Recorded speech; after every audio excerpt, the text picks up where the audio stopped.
Hmm. What did we do last time? Or was there a last time? There wasn't a last time. The last sessions have taken place in about 6 or 7 in-game hours. Because you got here, Okay. fought something, had lunch, did a little bit of recon, and then shortly after lunchtime, probably 2:30, 3:30 p.m., went down in the sewers and dealt with those problems for the next couple of hours. Now it's about 5, 6 o'clock at night. Time to start getting ready to head down for bed. What do you Not guys feel like doing?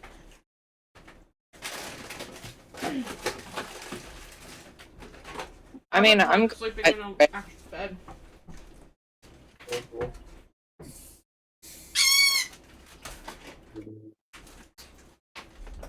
yours cut out a bit. Could you repeat yourself, please? Oh, I was just saying that I'm good either way. Whether we, pursue looking for an actual room or decide to just camp out somewhere.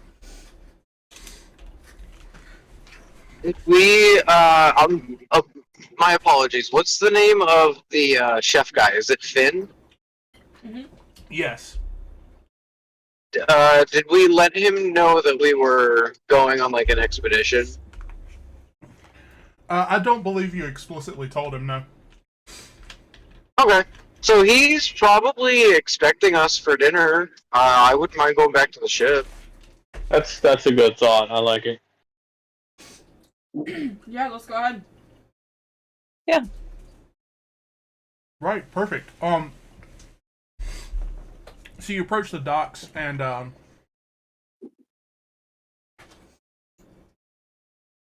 don't still have that one. Okay. We're just going to put you guys kind of over here on the edge and call that the docks. You approach the docks and there's not a whole lot of motion. It seems like everybody is kind of wrapped up for the night, headed back into their homes. In fact, there's only one other ship docked, and it seems to be the Geranium. You can see the name on the side of the of this massive galleon. And excuse me.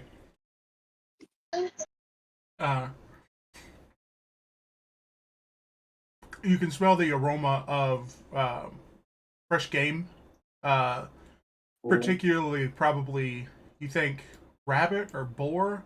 It's kind of a slightly familiar but unfamiliar, kind of sweet yet savory. The smell of like roasting ham, honey roasted ham, Mm. and not exactly, but very similar to that, wafting up from your ship. I believe we called it the Mozu. Yep, the Mozu. That's right. And you can see light through a few of the portholes down below deck, and Kieran standing at the excuse me, the front of the ship. That is the stern. Either way, he's standing at the front of the ship and kind of going over notes in a notebook as you all approach.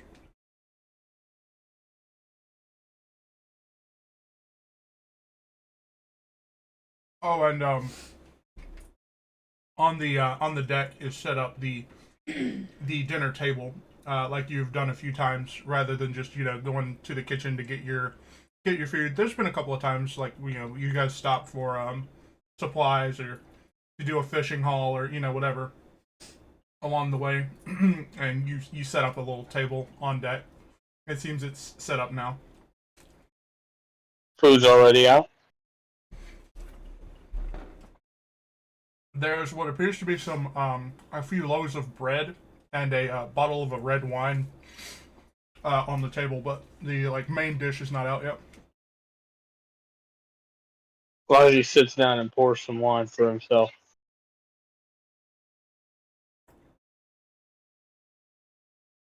Is there a spot for Finn, or is there an extra wine glass? Yes, there's settings for 6. I believe that's the appropriate amount. Yeah, settings for 6. Okay. I'm gonna pour myself in Finn's glass, so I'm gonna bring his down to him. Cool. So you come down and set up on a kind of a gyroscopic, like a rig. It's really just kind of metal poles and such positioned on a hook in the on the ceiling. He's got this kind of rig where it looks like there's like a ceramic box that's like 1 or 2 feet by 1 or 2 feet squared that has the fire that he's using with this kind of cauldron set over it. And as you come down the steps, you can smell the scent of this kind of sweet, very gamey meat scent intensify. And he kind of notices you, but doesn't fully turn towards you. Quickly takes the glass from you, takes a sip. Yeah, that'll do. And then he takes one more sip and dumps the rest into the stew and begins to stir it. Takes a pinch of some sort of seasoning from his apron and dashes a couple of pinches into it. Stirs it again and takes a taste of it. Perfect. And begins to grab a stack of wooden bowls and hands you about half of them and a second serving ladle and begins to serve up the stew. Nice. Okay. He's doing so silently, unless you specifically speak to him. He seems to be kind of in the zone. No, I figure when he tosses the wine into the stew, I figure he kind of like tosses the glass over his head and Bucky catches it. That is absolutely what happens. He's so in the zone on this. You think he maybe acquired some fresh meat and veggies rather than like, the stuff that you guys have to store. Very heavily salted stuff, and he didn't have to worry about preserving it.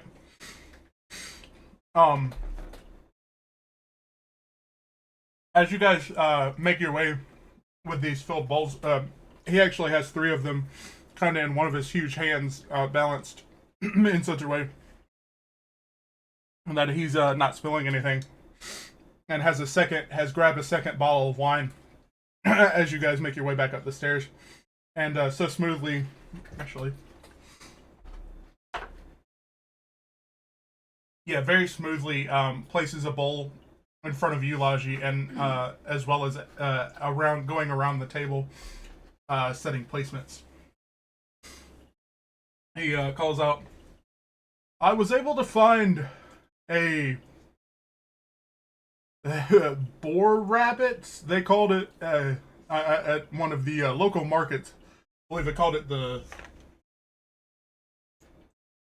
it was the Nature's Bounty, they called the stall. I don't know. Anyways, I think we're good for tonight. Just try it. You'll like it, I think. And he is seemingly not even you haven't even noticed it, but he's poured himself a glass of wine from the open bottle and sat down and begun silently eating. Kind of not really waiting for anybody else, just like, fuck the pomp and circumstance. He's just kind of in it. As soon as the bowl was sat down in front of me, I just started chowing down as well. It's great. It's fantastic. The broth is very bone brothy. It's very hearty, kind of nutrient rich, and think of like a beef and vegetable stew. But, obviously instead of beef, it's this kind of weird rabbit boar hybrid meat. And it does remind you somewhat of like a slightly gamier, like honey baked ham, like a sugar baked ham of some sort. And the savory and the sweet, the kind of wine, you can taste the wine in the soup, and it kind of gaps the bridge very well of savory and sweet. and it's very nice to have on your bones after, running around all day.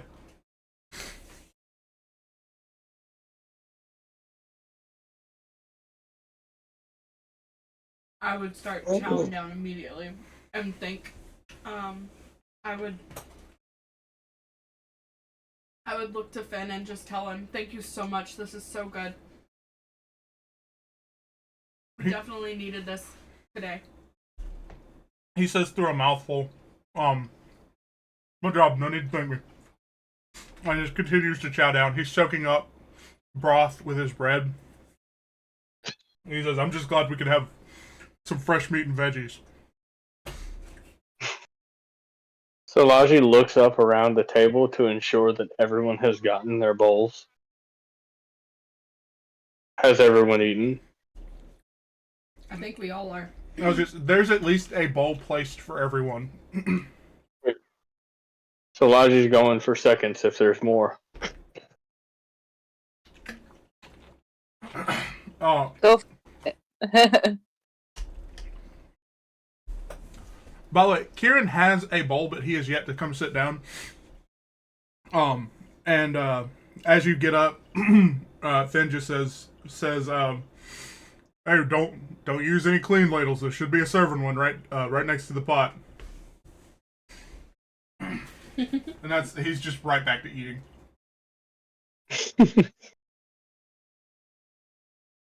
So Kieran's not sitting down, not eating. Correct. He appears to be lost in thought. He's not being standoffish or anything. He's just kind of preoccupied. Instead of grabbing seconds, I grab his bowl and walk up toward him.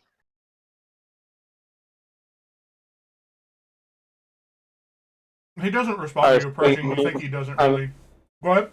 He doesn't notice I'm there. Mm-hmm. Yeah, that was what I was gonna ask.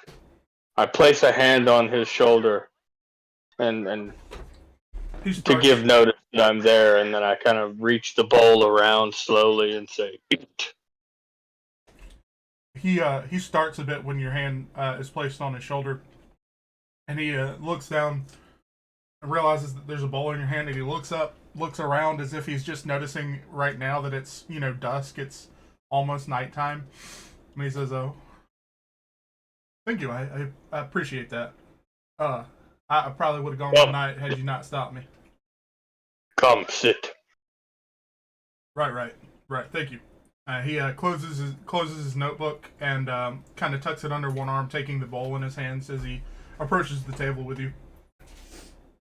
Cool. Now I go for seconds. You're able to find them in the kitchen very just easily. Sweet.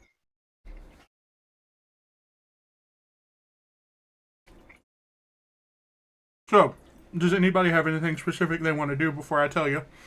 Take your long rest.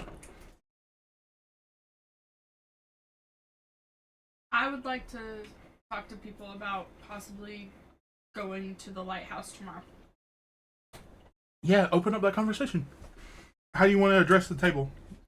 So, once Logi is back from getting seconds, I would probably say, "Hey guys, I would really like to go and explore the lighthouse tomorrow if anybody is up for that." Do you think there would be things to kill? Yes. Then count me in. I'll definitely be there. I'm always down for a little exploration. Awesome. Thank you guys.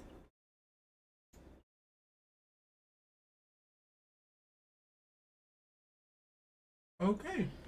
You may all take your short rest. Or your long rest, sorry.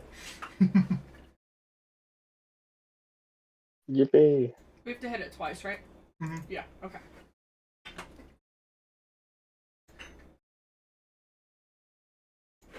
Woo! Hit points are back. Woo! Woo! Feels good to have hit points, huh? Yeah, it does. But it does for Laji. Oh, I've got a few things in case I drop below. It's okay. Okay. I've got backup plans. I'm okay. Well, that's good. I won't go down easily. Just know that. Oh, I don't think there's any way that we'll be going down anytime soon. Definitely This not. this team is kind of busted. Dipper, baby, you can't eat my headphones. He's gonna try. Oh, he is.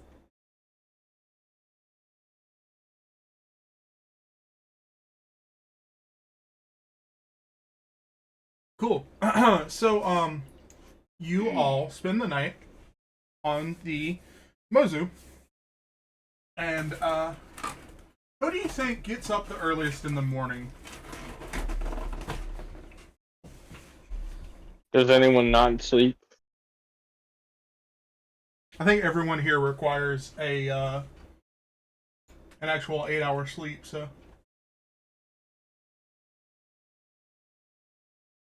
I think I would get up pretty early. Laji would be awakened by any excess noise, but otherwise, no.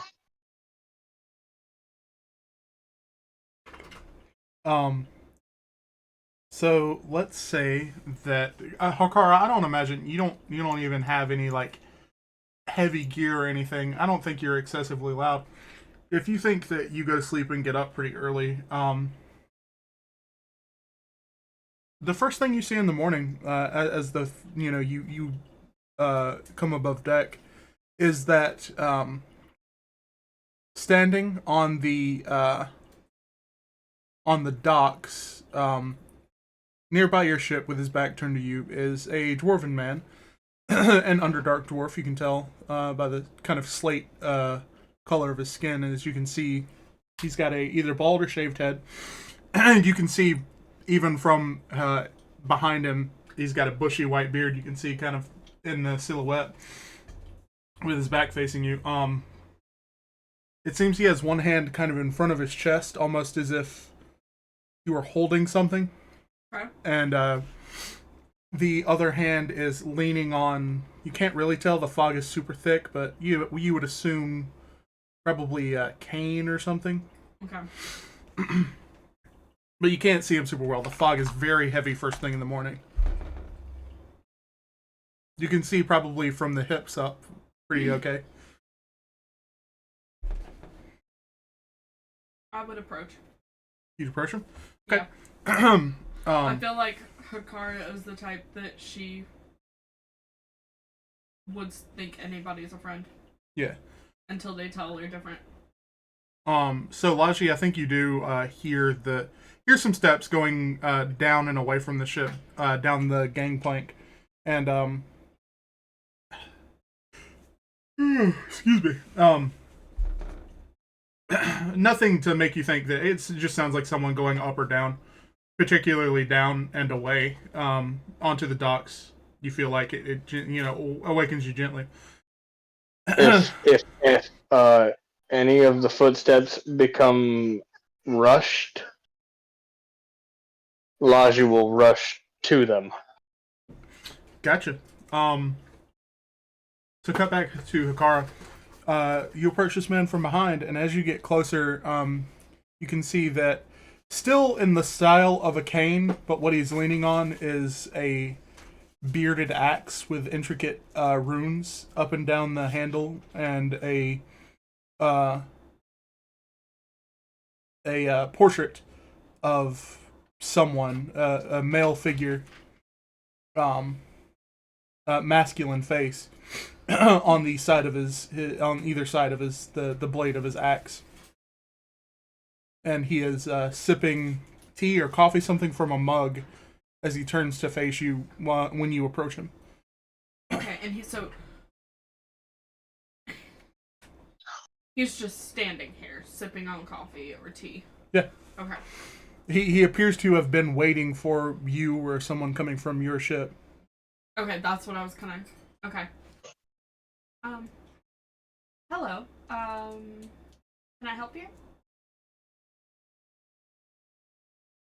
Well, miss, I think, I should be asking you that. Name's Wilmer.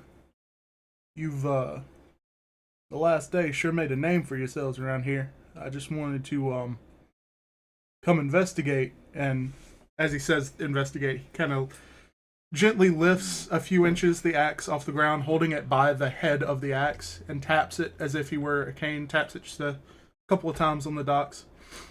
Make sure you weren't, trying to make no trouble around here for my townsfolk. No, sir. He lifts an eyebrow and takes another sip of his steaming cup. No, sir. We were helping the town, if anything. Right, well, how do I know that? Because it's real quiet around here. It always has been. And about a week or two ago, those things start showing up, and you quote-unquote, heroes come in and save the day. It feels a little suspicious. All of a sudden, all we get around here is sailors, the occasional merchant ship.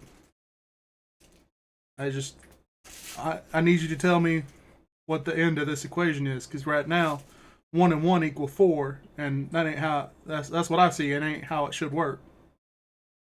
Well, we went out to town yesterday, and went to the blacksmith, and one of our team members offered up help for work to be done on his sword, because we don't have very much gold right now. We were told the situation, so we went and helped. Today, we will be going by the lighthouse to see if there's any other help that we can. Now, what you got going on with the lighthouse? Why you messing around? Ain't nothing but ruins over there. I went over there yesterday, and there's nothing that tells me it's just ruins. You see the grip tightens on the head of his axe, and his hand lowers with the teacup. And what you mean by that? When I went in there, I saw drag marks, which tells me that there's something in there that we need to investigate. Takes another long, slow drag. It seems like he's intentionally making the sip noise, which I will not do because audio. Thank you. Yeah. Draws it out. It's like a 15-second draw, making the sip noise on his cup, and he says, "And you don't see how I think this is suspicious at all." I mean, I can understand why you would see this as suspicious. We ain't had nobody go missing. We ain't had nothing but them things come attack us the past couple weeks. And like I said, y'all show up and quote unquote save the day. It smells fishy to me. And I would know what smells fishy. We live in a fishing village. We did fix your water situation. We're not here to be the heroes of the day. You fixed our water situation? Yes. How'd you do that? We went into the sewers where the rats and stuff were. We went in, we fought some people, broke up a dam that they had made, and fixed your water. Was it them damn boys that when they expire they kind of puff? Yes.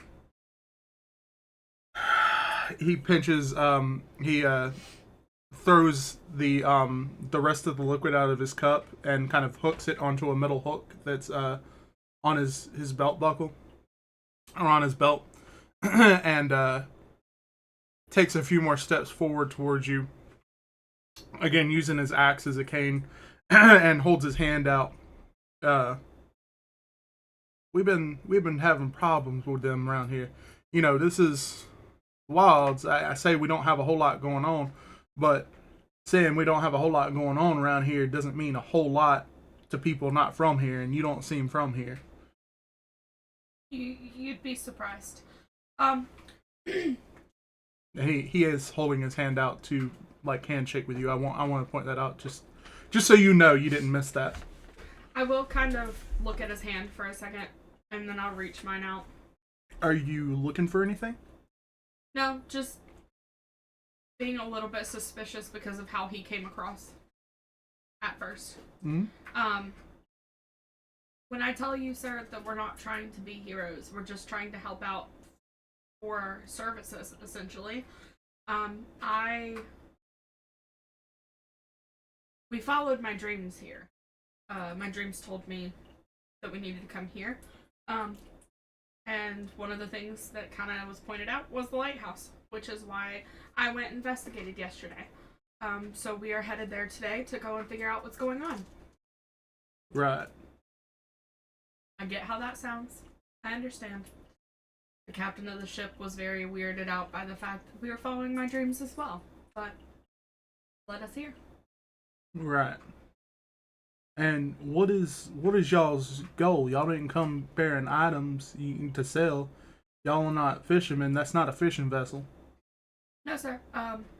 We were on an expedition. Got lost here in the Feywilds. We're just trying to find our way back. So y'all are another of the unfortunate victims of the wild and varied temper of the wilds. Yeah. Right. Well, we've seen your kind before. We have plenty here. What you looking to get out of being here?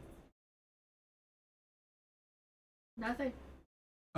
It's at this point that Kieran is you notice out of the corner of your eye he's up and walking around, just stretching, just kind of woke up in the morning, getting ready to go about his day. He's on the deck. Okay. Question. Yes. About like I would say like 2 minutes ago, you guys were kind of arguing and we were starting to raise your voices. Would that have been heard from the ship? That is fair. Yes, I think so. If you'd like to make a perception check to kind of get the vibe of it. Okay.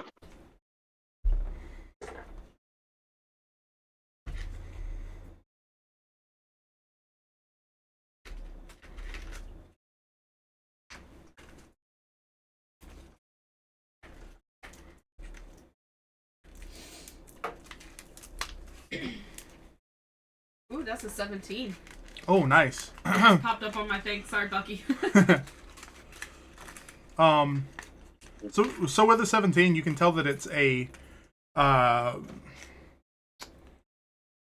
heated but not necessarily like angry discussion. You can tell that it's very to the point, stern. It's not a friendly conversation, and that it's definitely a conversation happening just outside the ship. It's not just like ambient noise. Okay. Bucky is on top of the ship, and he's just kind of got his arms crossed, watching. He's not really doing anything. He's just spectating. Gotcha. So, Akara, Wilmer says to you, right, well, after you take care of what you're taking care of around here, checking out the lighthouse, which I'll let you do. It ain't nothing but ruins. I don't see any harm in it. What's your plan? Our plan is to do what we need to do here and then head out. By the way, may I ask why you're saying you're letting me check out the lighthouse? I must not introduce myself proper. See, I heard word of y'all, because I'm the closest thing this town has here to, I guess you'd call it a mayor.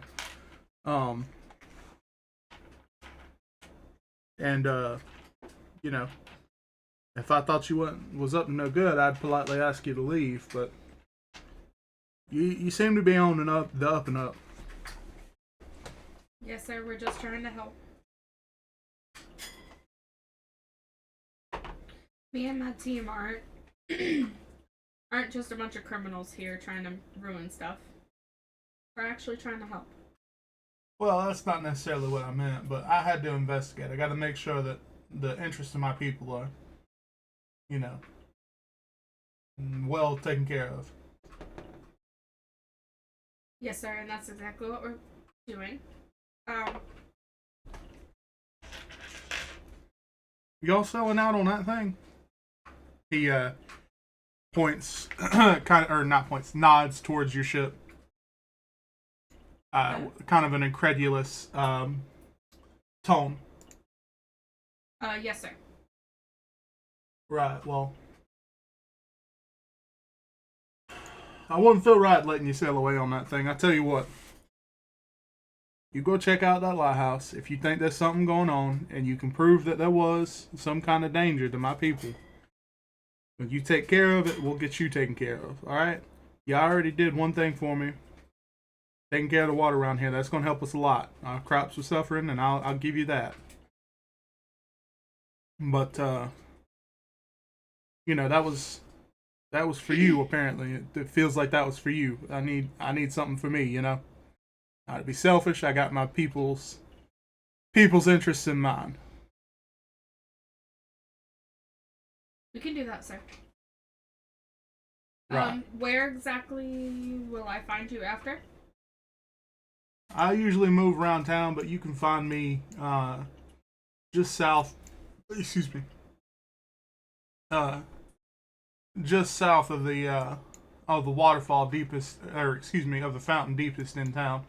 That complex is where I live in. Kind of.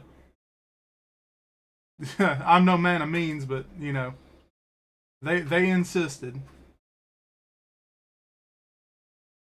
Yes, sir. Well, I will come find you after we defeat whatever it is. And just so you know what I'm talking about, I'm going to move your character there real quick. Okay. You sit. Yes. Yeah. Sorry, I don't have my glasses on. No, you're good. That complex is where he lives. Okay. So I will come and find you once we get done exploring. Right. Well, be safe. I don't want no blood on my hands. Oh, sir. You have nothing to worry about with us. Right. That's what y'all say. And he kind of waddles off, limps away. I will, So I feel like Hakara really hasn't noticed Bucky or, like, paid attention really and seen that Bucky was standing there. So, like, when she turns around, she goes, "Oh, hi, Bucky." And Bucky kind of lifts up a hand and waves. And just starts walking back up to the ship. Sounds good. At any point, whenever you guys would, you know, naturally wake up, that is perfectly up to you, and it's perfectly fine whenever with me.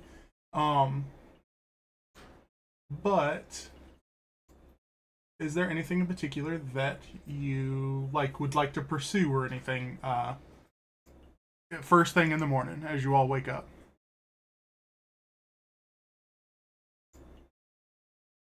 Haji finally comes walking up to the top deck to figure out what the hell all that noise was.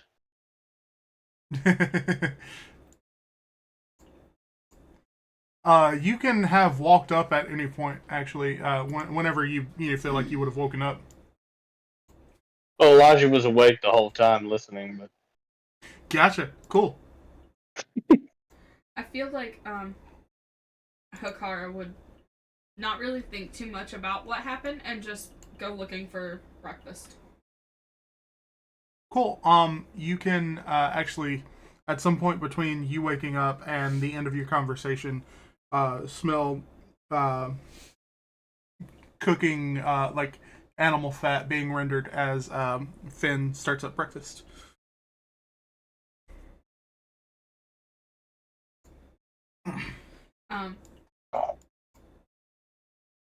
because of the way that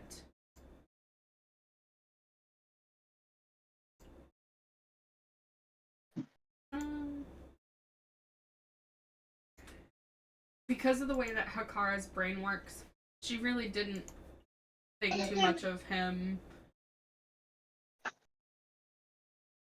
as being threatening necessarily, but she didn't like his tone.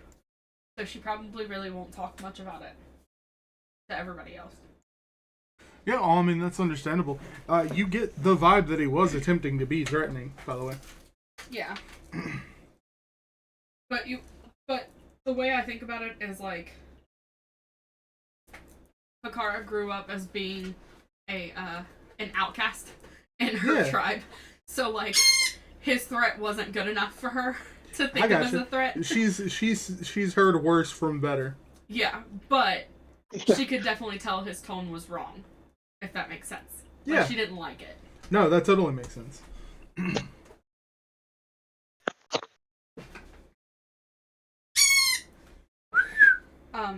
But I do think she would try to talk to everybody about what time they wanted to head to the lighthouse.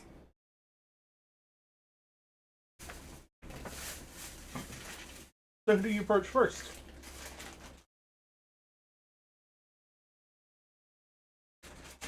Probably Bucky, because I saw him.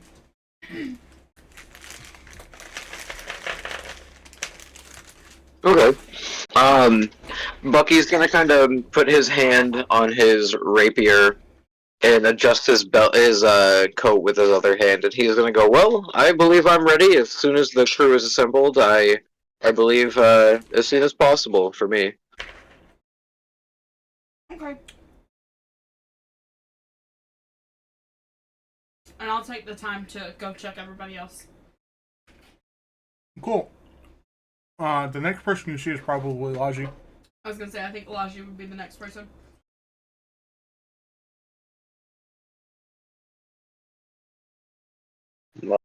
Ready to kill whatever is ready to die. I love it. Is Eode awake yet? Yes. I just didn't say it because everybody else was kind of in conversations already, but I am awake. I didn't hear the conversation, but I just as like people started moving around, I woke up. Okay. Perfect. So I think when everybody's ready, I am ready to leave whenever you are. I was gonna say then, I feel like we're ready to go. I love this group. You ask them when they're ready to go, and they already have, like, half their body at the door.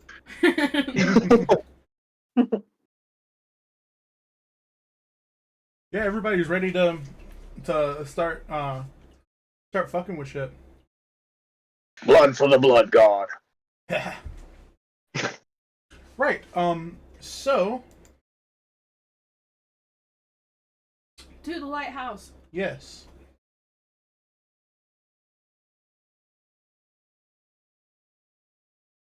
Yippee-ki-yay.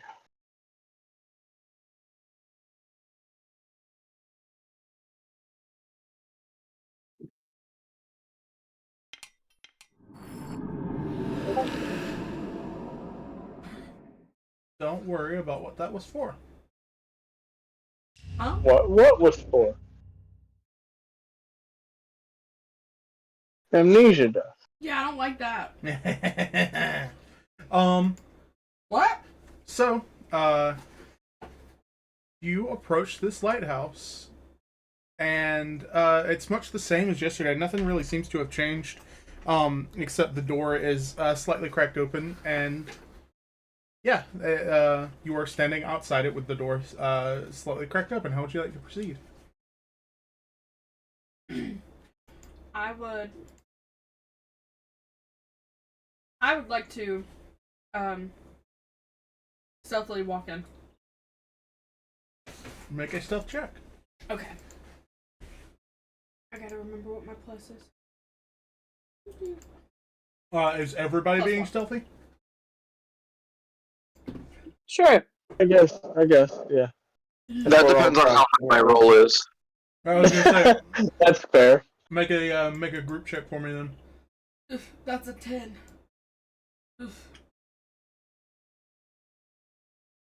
A 23. There we go.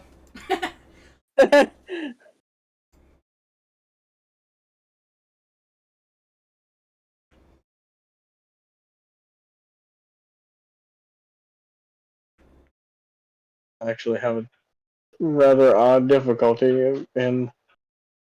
That is a dirty 20. Perfecto. Baji, please get a good roll. Oh, that was wrong. That was the wrong stat. I rolled the wrong stat. Ignore that one. 11. 11. Oh, Okay. no. We're half and half.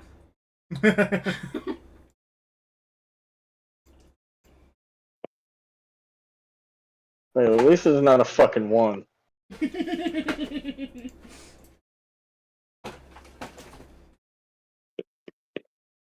don't know what Beyond was on last week. But you just kept getting the No, bad for rolls. real. It was not happy with you last week. I don't know what happened. I couldn't even find North. What the hell? Well, luckily that wasn't a high stakes check and you didn't have to. Yeah. It was still funny to imagine. Alright.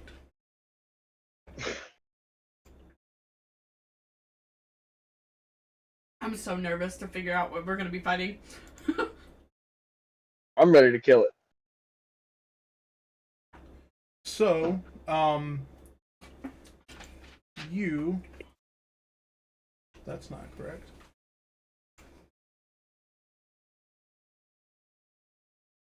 Oh, is, Kieran going with us? No. Okay. He...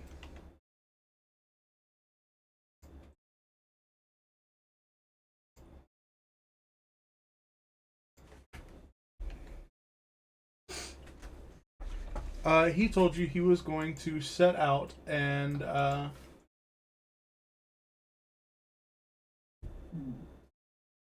explore the island a bit, explore nature, try and figure out what kind of, things that you guys can, pull from this island resource-wise. Okay. I just wanted to make sure because I moved our characters. So.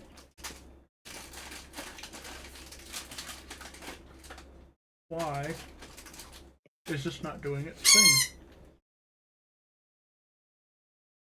What is it do?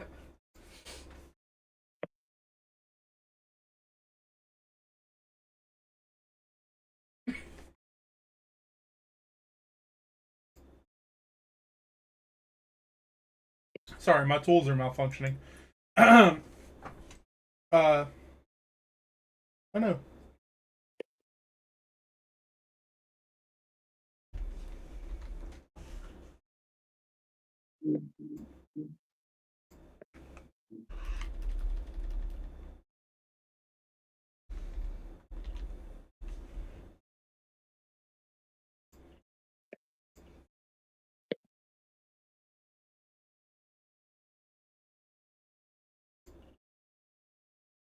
Cool, perfect. So you enter this lighthouse, and what you see is, as described yesterday, there is a lot of ruins. You can see light coming through exposed areas, some very large. There's like half of the ceiling exposed on this first floor, and you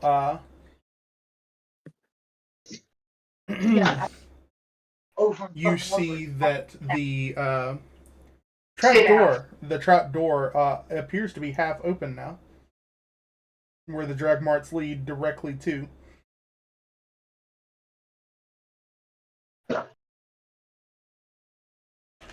Huh. So the drag marks are leading Down into a trapdoor.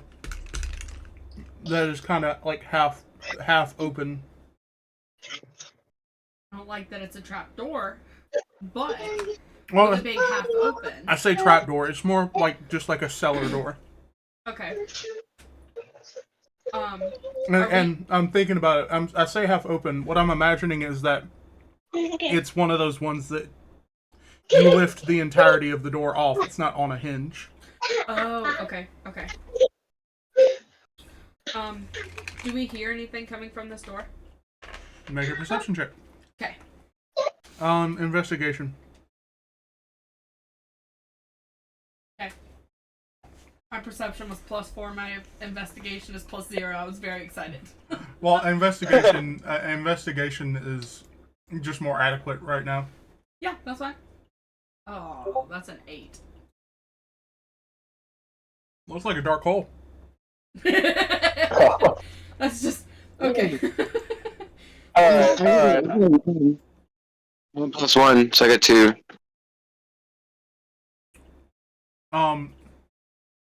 You're not even sure that that's a hole. You think it's just like a solid wall of pitch black, like carpet. That's a fancy fucking wall. So, seeing all this lack of identification here, I'm gonna use divine sense. Oh, beautiful, beautiful, beautiful.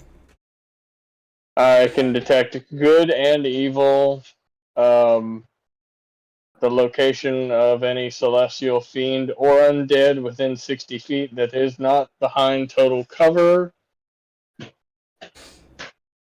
Meaning, if I stand at the door and hold it open, I could do that, right? Correct. 'Cause Yes. technically, under the floor would be total cover. Yes. You sense the presence of evil, just generally evil. Nothing Okay. beyond that, but you can definitely feel this, like,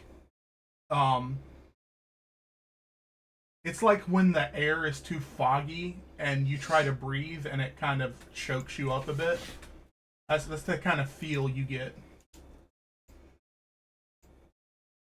I'll look at the party and then tell them, there is something down there that wants to die.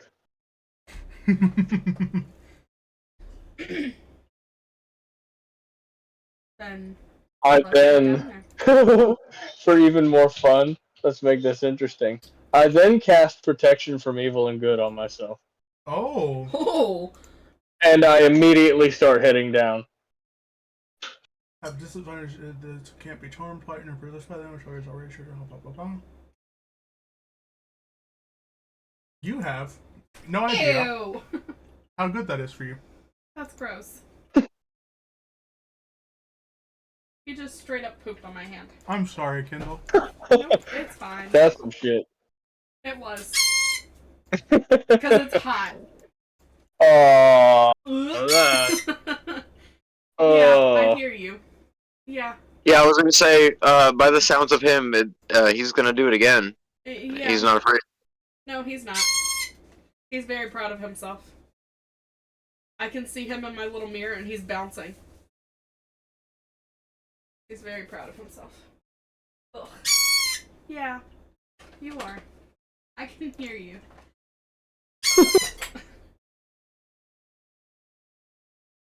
It just, I was sitting here listening and then plop. Sorry, I am trying because that protection from good and evil literally fucks the. Okay, cool. Fucks the strategy that was about to happen. Everybody roll initiative. What? Oh, Wait, sweet. Oh, shit. Okay. Ha, 19. The 13.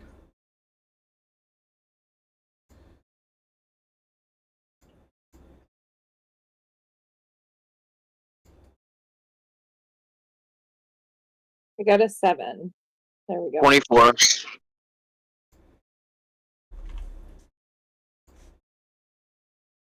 Beautiful.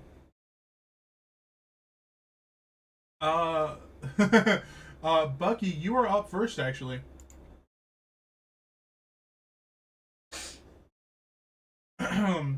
All right. So as you guys make your way down, can everyone see that? Hold on. What is it? It's a black box. Hang there on. it goes. Hakara, you Is see it the on black the, box. Huh? Hakara, what you don't have dark vision. This is complete darkness. Oh. Yes. That's why I couldn't see anything. Yep. Well, Gotcha. that's why I did that, so you would know that you can't see any of this shit going down. Perfect. Okay. So what you see is this little kind of goblin-y dude on the right, standing in this kind of puddle of this kind of tar, oily stuff, and then on the left is this kind of weird insectoid, big standing motherfucker that immediately they come at. Laji was the first one to step into the room, so they are going to come at Laji. Normally, Laji would have to make saves against being frightened, not with protection against good and evil. Nice. Normally, they would also have advantage on Laji, not with protection against good and evil.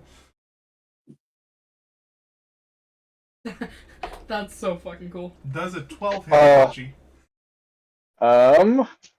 It does not. Okay. And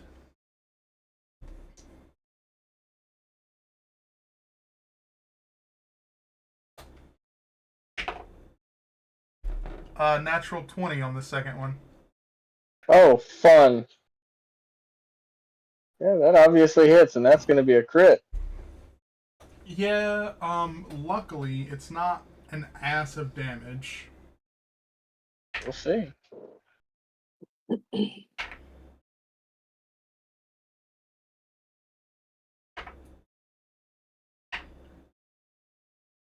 That is 8 slashing damage, and I need to check what protection of good and evil does again.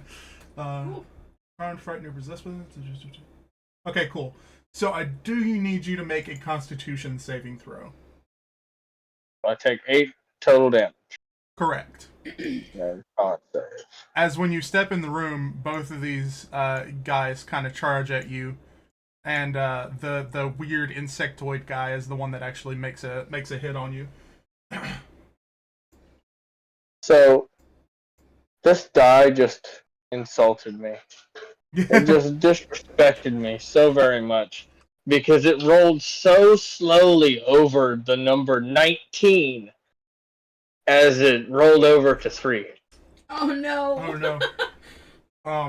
So that's a 5 total. You are paralyzed for 1 minute. At the end of each of your turns, you can repeat the saving throw, and it ends on a success. Fun. Hold on.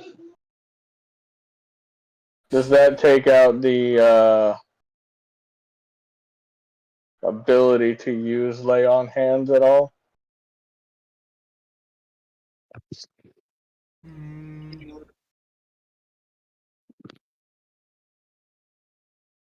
No. You. That's probably the only thing you can do, though.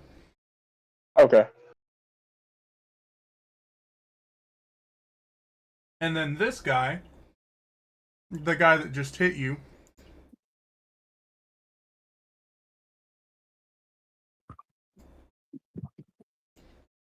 teleports to here.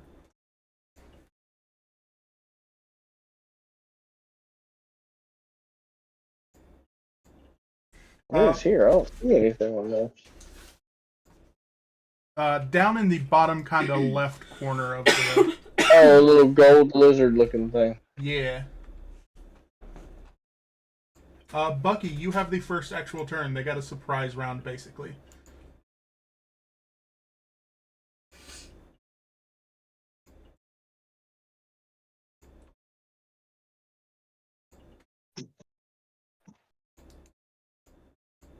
Okay, I am.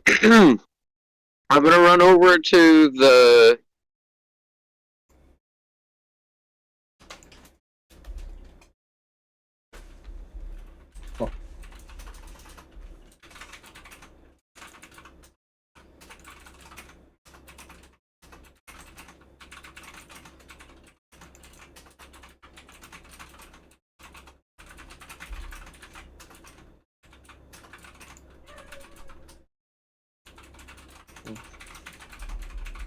Those things are fugly.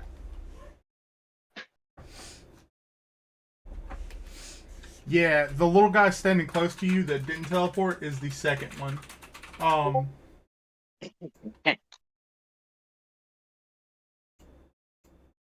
And the mean lock is the first one, the one that teleported away, the insectoid guy. Is Biscuit outside? You shouldn't be. Okay, I hear it now. I think that came from inside. Cool. Sorry to interrupt. Bucky, you had the first turn. Okay. Yes. Dexterity saving throw from you, please. On it's the little Little gray guy in the goo. yeah, little goo man. Don't need Goo to man. save. That is a 10. No, okay, I'm gonna earth tremor.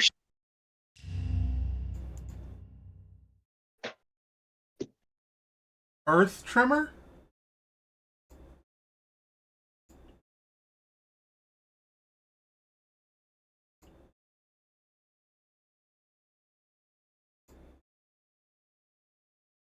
I believe that's what I heard. Yeah. That's also what I heard.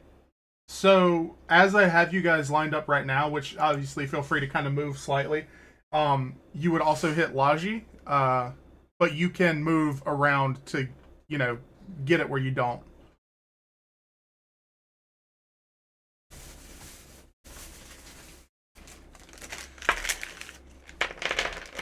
I think we're having technical difficulties. Question mark? I think so.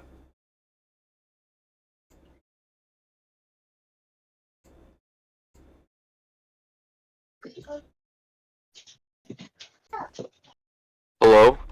There you you go. are. Hello! Can you guys hear me now? Yes. Yes. Okay. I don't know what happened before. It's okay. Probably exactly what just happened. It's okay. Discord mobile is kind of weird sometimes. I think it happened again. What I was going to say. Yeah. Same.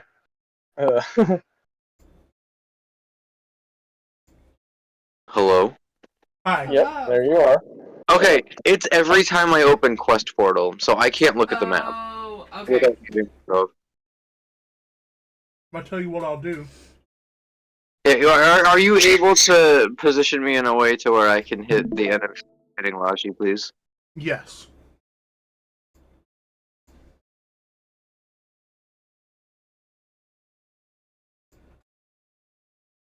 Ew. Those things are creepy.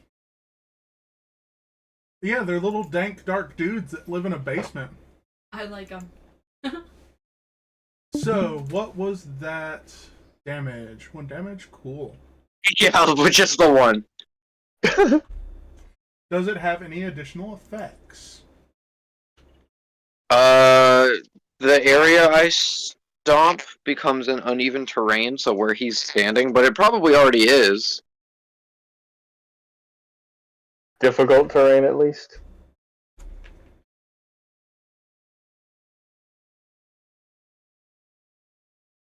Yes.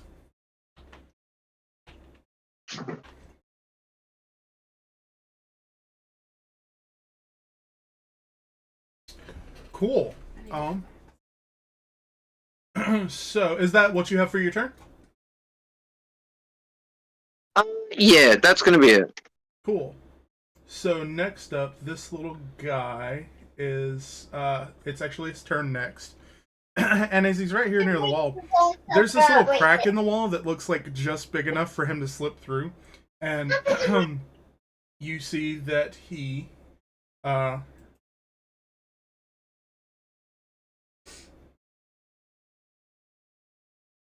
cool. He kind of takes one of his weird, sticky, gross fingers and draws in around the edges of the little crack in the wall and slips through, reappearing right here. And he is going to attack Hikara. Damn. Okay. What you hitting me for? A natural 20. Oh god. God! Okay. Again? Yeah. How much damage? 10 damage. Okay. Or excuse me, 9 damage. This little fucker needs to die. Yeah, they're tricky little fucks. Laji, you are up. Cool. I get to re-roll a con save? Yes. The Okay. DC you are looking for is 11. Well, that's a 16, my friend. Perfect. Unfortunately, though, the condition ends your turn. If you save it, ends your turn. So Okay, that's fair. next up is Hakara. Fuck that dice. Is that Sunny or Mooney? I can't tell. Okay. That's Mooney. Cool, I thought so. I thought Sunny was a little more orange. Ah, shit. What's It's up? Fine. I'll do it another time. I forgot I had Stone's Endurance. And when I take damage, I can use my reaction to reduce the damage. You can go ahead and do it. I'm not going to be that strict about that. That's not something that... No, that doesn't feel game-breaking that you do it now. Okay. I can reduce the damage taken by 1d12 plus 2. Yes. That's 6, 7, 8. Cool, so you Oh. you only end up taking 1 damage. Thank God. I'm gonna heal back up. Right. Okay. Whew. That's hurting. Okay. I am gonna use. Oh, I'm gonna do that. Okay. I'm gonna shapeshift into a giant wolf spider. Ooh. Um. Can you with your restrictions? Yes. I am 99% sure. Because it just can't have flying or. Yeah, you're Swing perfect. speed, You're right? good. You're good. Okay. I just wanted to double check because I don't know them all because there's a lot of them that you can choose from. Oh, trust me, I know. I was going through trying to pick which one I was gonna go with. I'm gonna go with this, which means now I have dark vision up to 60 feet, so I can see the room. You get to make attacks without disadvantage. Awesome. Woohoo! I would like to use bite. Oh, I can't. Just kidding. Correct. But do you have a bonus action? You do not. I don't think so. It really sucks the wild shift is a whole action, doesn't it? Yeah. But I'm just glad I was looking through my stuff and remembered I had stone endurance. Otherwise, I would have been real hurt. Yeah. Alright, I'm good until the next turn. Cool. So that brings us around to Eode. Which, by the way, your swords should be back at full charges. Let me go ahead and change that. Okay, cool.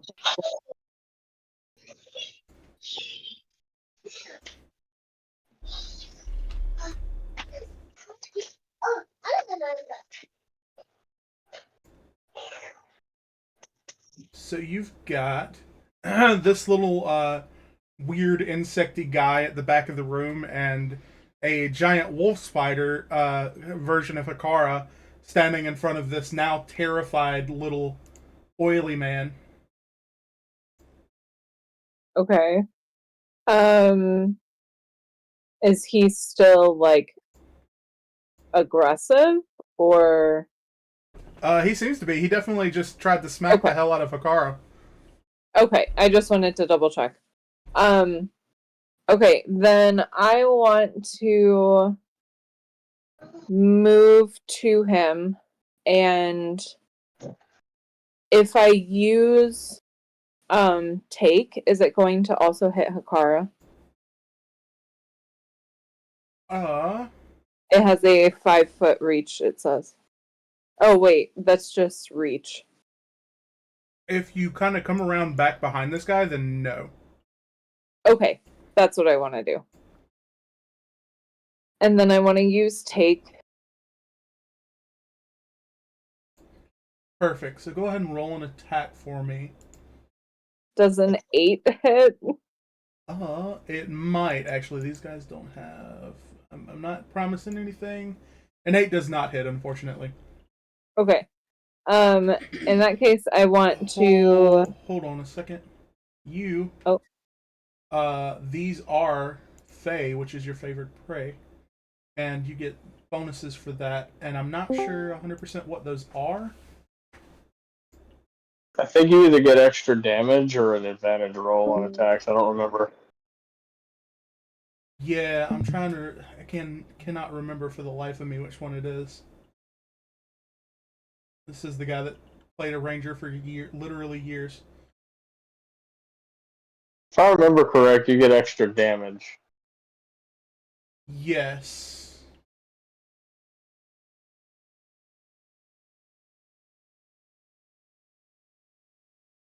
What? That is so weird. It's not like.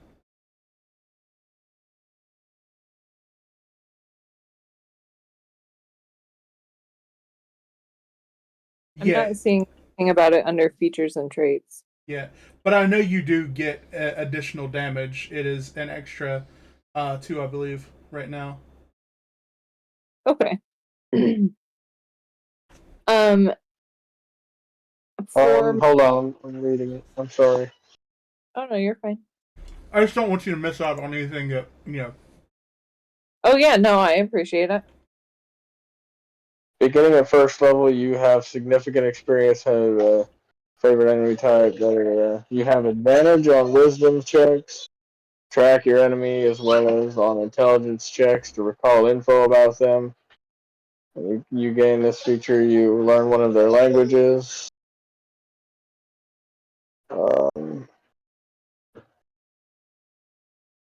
I guess they changed that.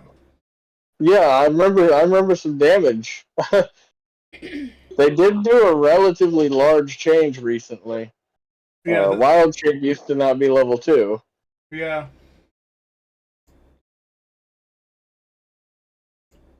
Huh, okay. That's okay. Odd. Yeah, that might actually be Revised Ranger, because what I played was Revised Ranger. Gotcha. Alright. Sorry. No, it's fine. Okay, so then I want to use a bonus action with give without the power. Cool. I just want to use it as a sword. Yeah, go ahead and swing on him for me. Okay. Does the 16 hit? 16 does hit. Nice. Awesome. Fuck him up. 8 damage. Damn! He kind of makes this weird gurgly noise when you smack him real good. Alright. Next is... that's the end of my turn. Gotcha. Next up is this little insect guy who... What he is going to do is he is going to run up to Bucky.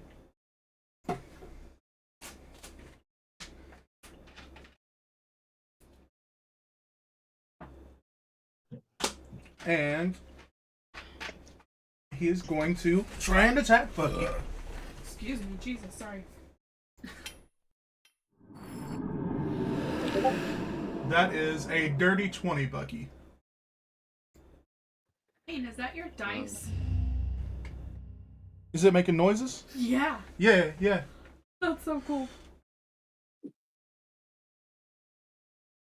I heard it earlier, but I didn't remember that it was your dice. That will be 5 damage, Bucky, and I need you to make a Constitution saving throw.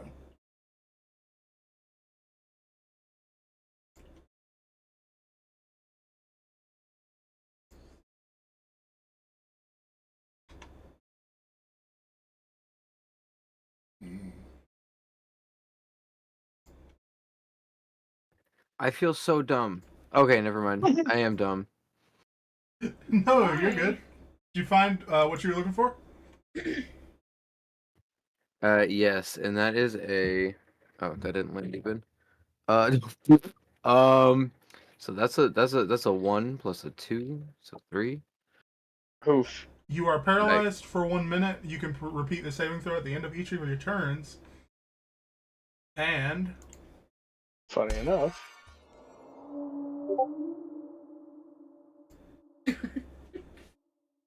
that it fails to do its thing, and it is in front of you still.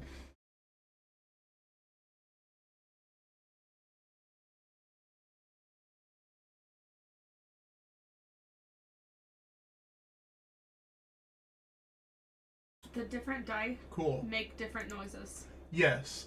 Bucky, it is your turn, and I need you to make a wisdom saving throw.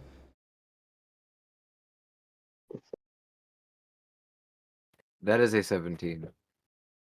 You save. Luckily for you, because you would have been frightened.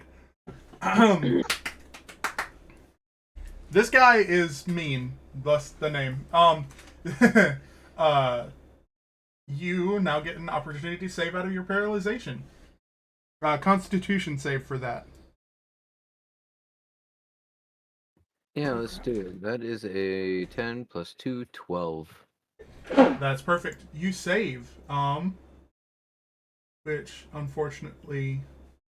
is fortunate, but also unfortunate because that means that is the end of your turn. I'm sorry. That's fine. I'd rather be free. Is not free. I'm sorry. So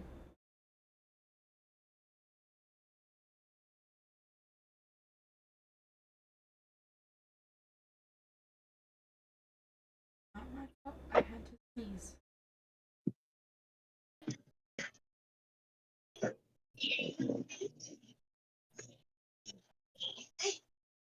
the little guy is going to again. He takes his little finger with the sticky stuff and draws on the wall, and kind of fades into the wall. Excuse me. Appearing back over where he originally started, and then he is going to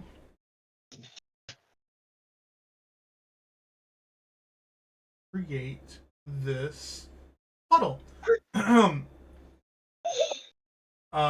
It begins to ooze as more liquid out from under its feet, right in front of you, Laji. Huh.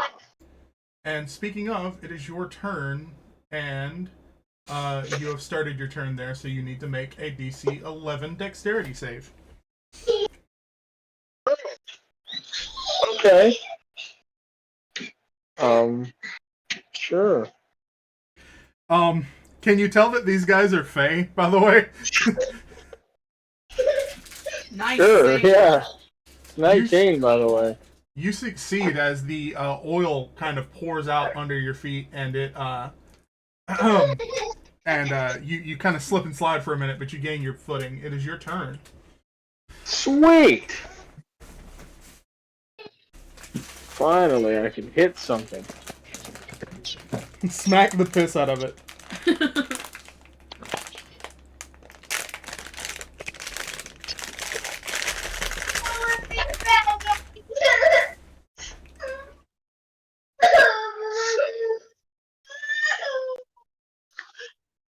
All I was going to attempt to go after the little gold dude, an opportunity fell in my lap. So I will be attacking the little dude that spit oil in front of me. Kill it with fire. Oh no! Well, maybe. We'll see what happens. We'll see what happens. Let's see I was what just happens. joking, but I Okay. love that. I'm honestly, genuinely trying to kill it with this hit.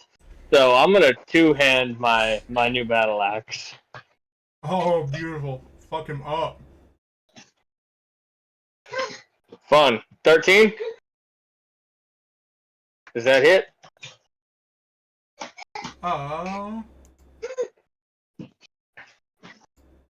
That does not hit, unfortunately. Whiff. Damn. That was unfortunate. How uneventful. Anticlimactic. Swing and a miss. Fun. Is the ooze still on the ground, by the way? Do I need to move out of it? Whenever you start your turn there, you have successfully started your turn and avoided it. But if you would like to avoid, having to make the save again, you will need to step out of range of him. Out of the 5-foot range of him. Of him or of the ooze? Of him. It kind of pours out beneath his feet. Which would also give him an opportunity attack? Correct. Fun!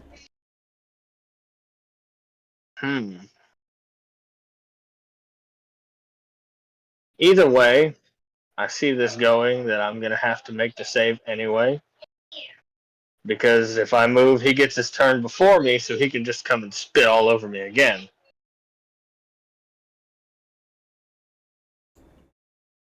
Fuck it, I'm moving. Give him the attack. I'm gonna move like right here. Does a 19 hit? Yep. You and these new dice. It's okay. They need to go somewhere. It's okay. I rolled a 1 on damage. Oh, fun.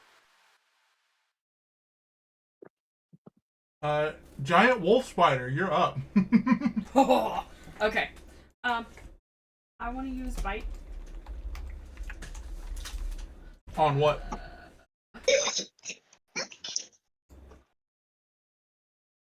I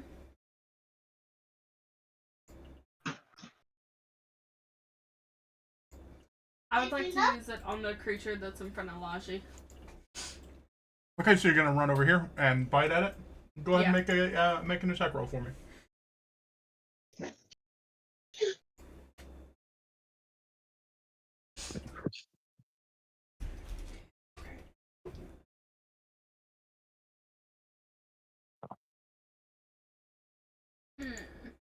That's not good.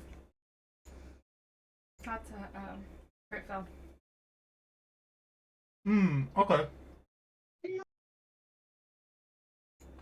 I'll tell you what, make a dex save for me. Using the spider statistics. Using the spider statistics? Yes. Okay. So, +3 to that roll.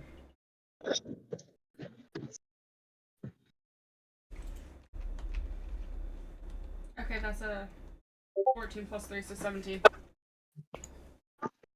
So you you charge toward this guy and try and bite him, but the oil kind of throws you off guard. You just barely miss, but you keep your footing.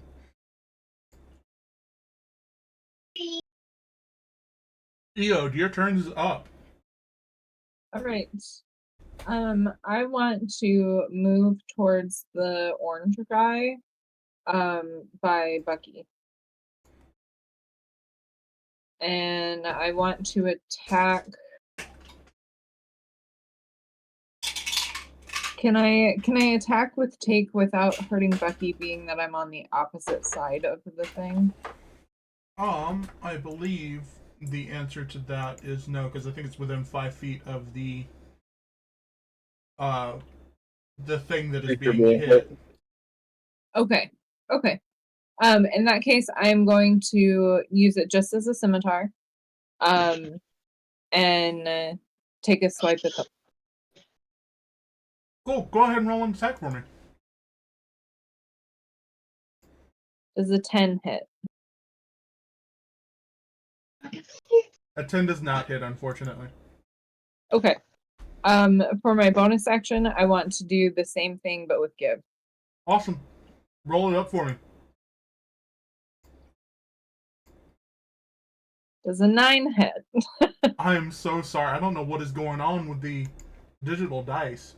9 does not Bro, hit. they're unforgiving, dude.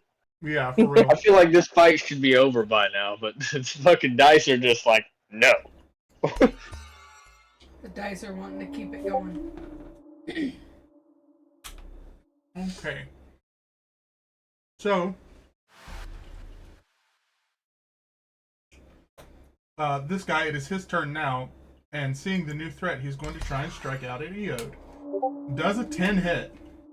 No. Cool. Bucky, you are up.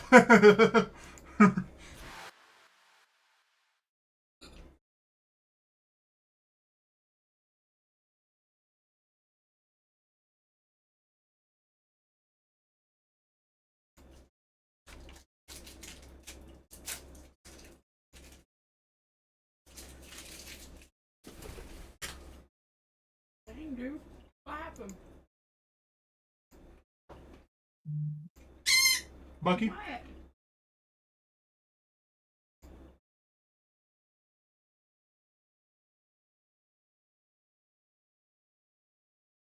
Bucky, you good, bro? Oh, yes, I'm sorry. I'm having technical difficulties. I couldn't hear for Okay. the last, like, 2 minutes. You're good. It is How long currently your have... I'm turn. sorry. How long have you guys been waiting on me? A minute or so. Yeah, it is not long. Sorry. No, you're good. Technical difficulties are technical difficulties. You can't help it. Okay, both guys are still alive. Unfortunately.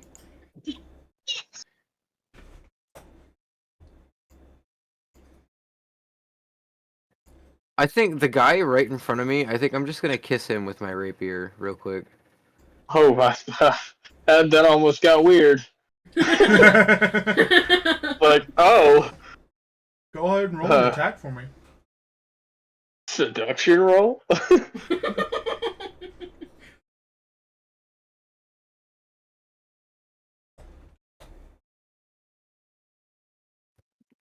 17 to hit. 17 hits. Ooh. Go ahead, Bucky. Get in there!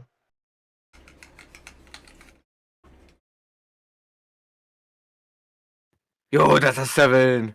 Yeah. Oh, good damage. 7 total? Yeah, 7 total. That's No, all good though. I'll take a 4 plus 3. yeah, that's good numbers. Cool. Do you have anything else for me, Bucky?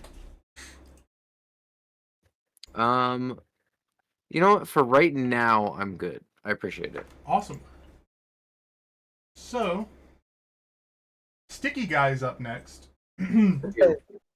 And he creates a rift on the wall. Again. Yes. Stepping around.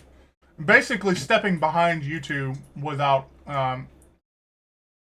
opportunity attacks. Because he can teleport things. And he will swing at Logi. Hey. Bring it on, bitch. Does a 9 hit. It does not. Fuck off. Cool. Logi, you're up. Cool. I'm making a fucking swing. But first I need you to make a dexterity save. What? The puddle is still on the ground. I wasn't in it, though. I moved to be out of it. You're right. That's my bad. Run it. Run it. Alright. Beat him into the ground. Yes. Hurt Let my us children, please. hope. Let us hope. Fuck you. That's a 13 again. I know it doesn't hit. Do you have any actual dice, Folly? Any real dice? Yeah, I do. I tell you what, the digital dice have been such a dick to everybody. If you want to switch to the physical dice and re-roll that and use physical dice from here on out, that's perfectly fine. I will do the same just for fairness' sake, since they have been very unforgiving. Oh, let's see if Sky Blue does the trick here.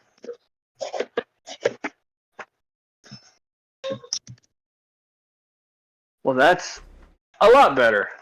That was a 14 plus 8 would be 22. That hits. Sweet. So that's gonna be a double-handed hit. Yeah, I believe that's a D12, right? D10 plus 4. Let me find my D10. You also There you are. have the option to smite if you would like to. Yeah, don't worry. That's coming. Yeah. I told you I'm trying to one-shot this thing. Hold on. Wait. Keep fucking up and selecting the wrong fucking their actions. Okay.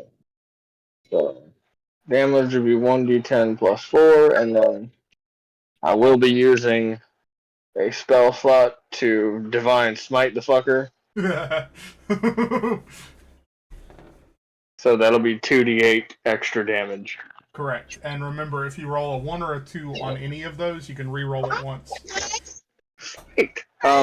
Does radiant damage do any extra to these fuckers? Because that's what divine smite is. I was gonna say, we'll see. Alright, so 7 plus 4 is 11. And then my 2d8s. You said a 1 or a 2 can be rerolled? Correct. So that was a 2. That was a 2. What the fuck? I feel like if I roll 2 2s in a row, that I have to take the second 2. Well, yeah, you have to take the second one anyways. Okay.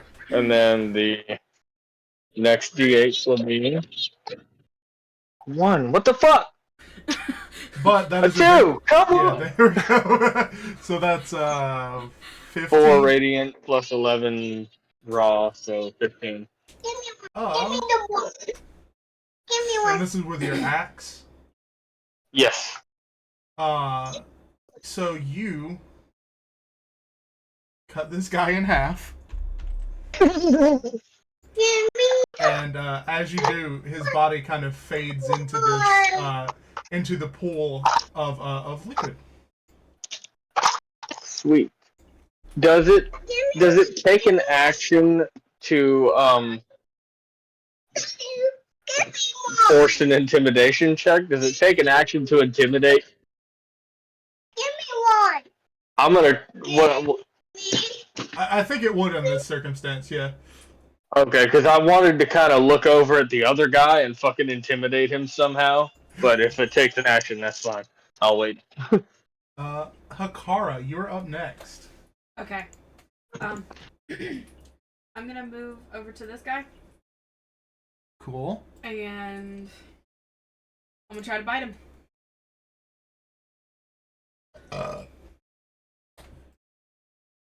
Excuse me. Roll an attack. That's a 15, I think. Yeah, plus 3 to hit. 15 12 plus hits. 3. Awesome. So that is 1d6 plus 1.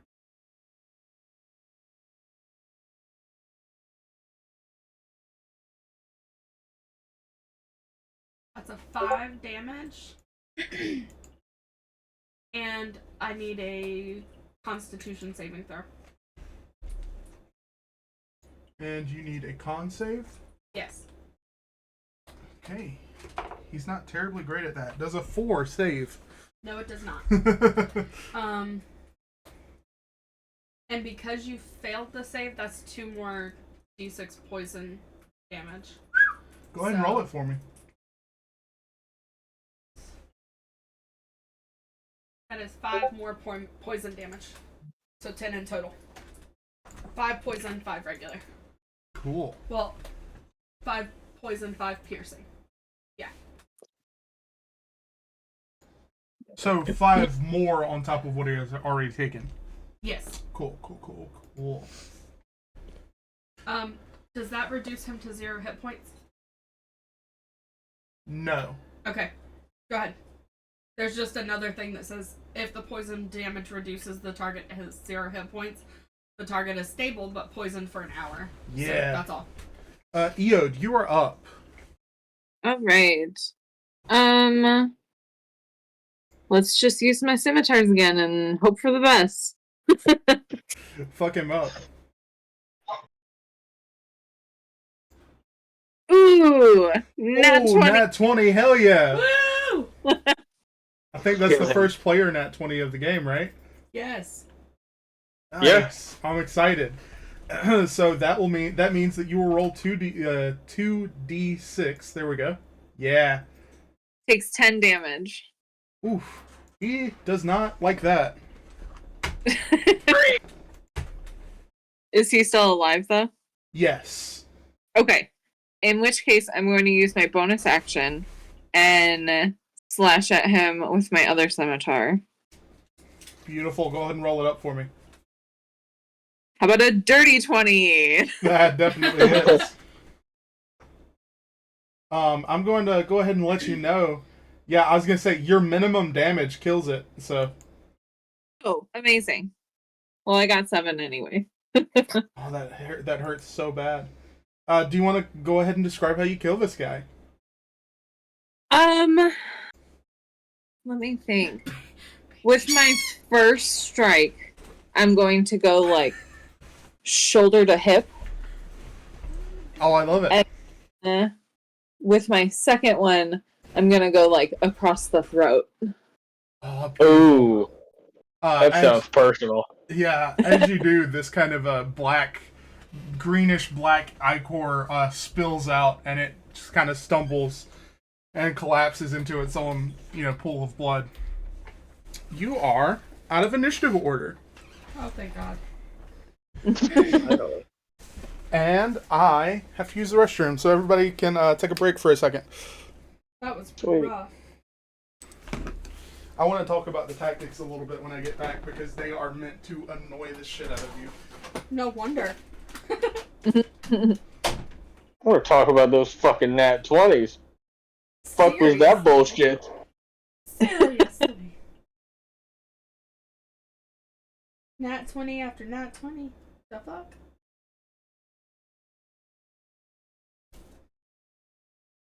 The DM dice wants no survivors. For real. Trying to fucking total party kill us in this little fucking lighthouse for nobody to ever find us again.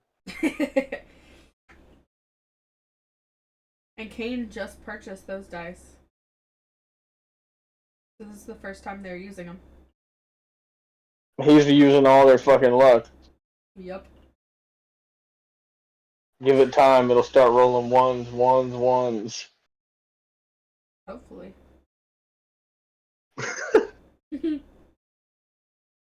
I'm just glad I got to fucking kill the thing. For real. I was throwing every bit of damage I had at it.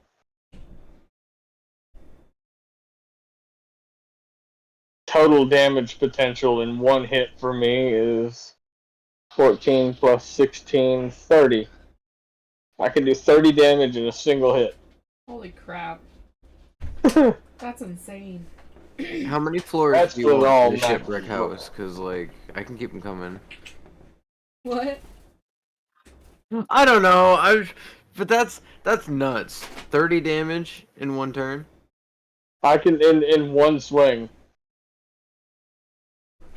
Right now, because when I use Divine Smite, that's 2d8 radiant damage on top of, if I two-hand my battle axe, that's 1d10 plus 4.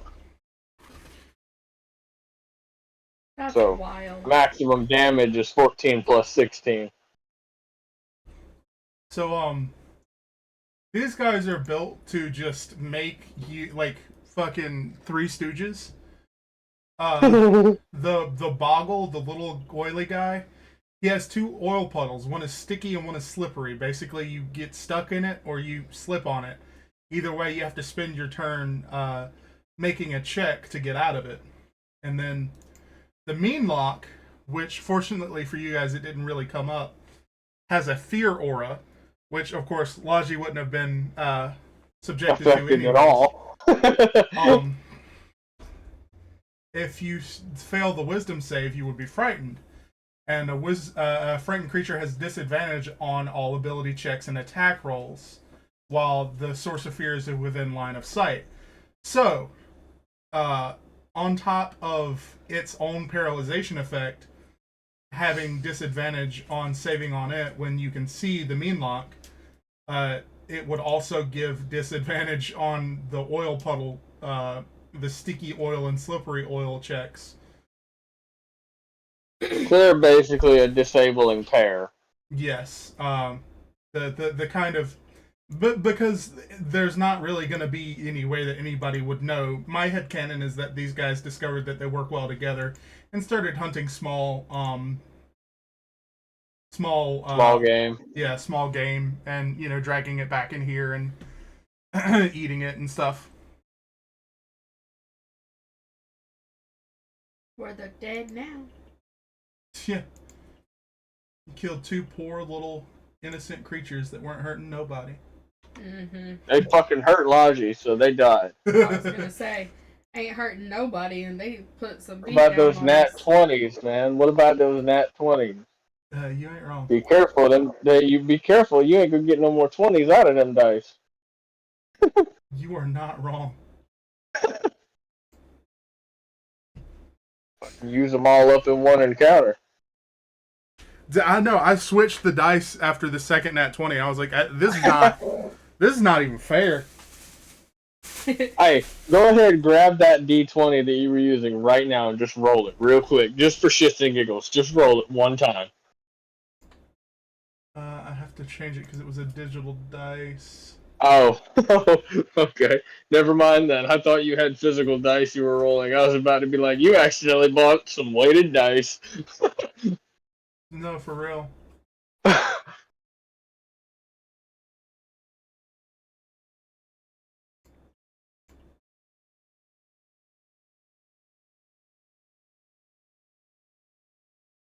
I'm not gonna lie, I fully expected my physical die to roll lower than my fucking digital die rolled.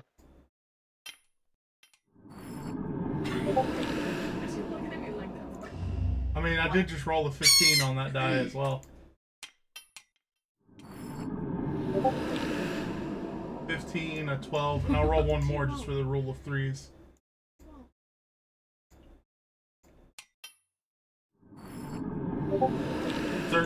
I mean, it is rolling a little bit on the high side of Well, yeah, it's 10, been rolling above 10. Yeah. So. Hey, this playground got here, so I'm gonna grab it real quick. Oh, nice. Okay.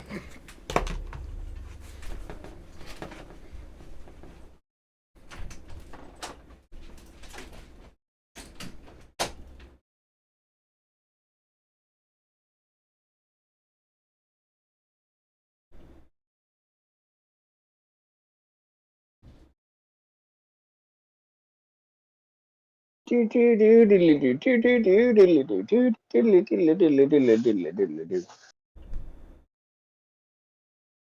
was fully prepared to fucking save somebody from fucking paralyzation, by the way.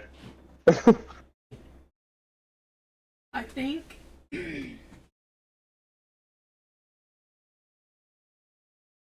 No, it doesn't say it gives me any resistances.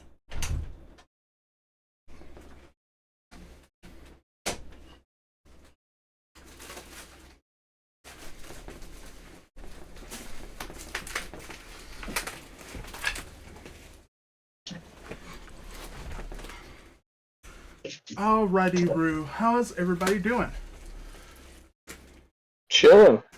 What's left in the room we're in? Rubble. Rubble and a puddle of oil and a weird insect guy body. Do we notice or hear anything else in the area at all, or no? Not in this room, no. Fun in this room. Fun. So I'm assuming we should probably continue exploring. You get the vibe that you like. It's a predatory pair. It's not often that, like, more than one predatory pair is going to be like hanging out in one like area. That. Yeah. So okay. One would have taken the other out. Yeah. The fact that these guys were working together in and of itself is kind of wild. Okay. Is there more down or more up we should go? As far as access, there's really only the two levels, the ground floor and this basement level.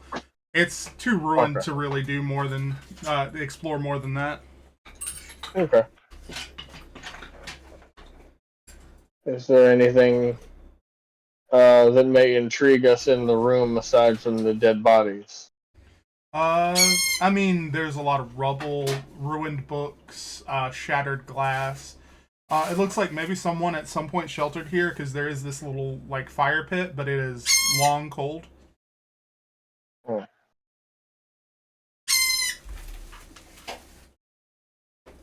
No writings on the wall.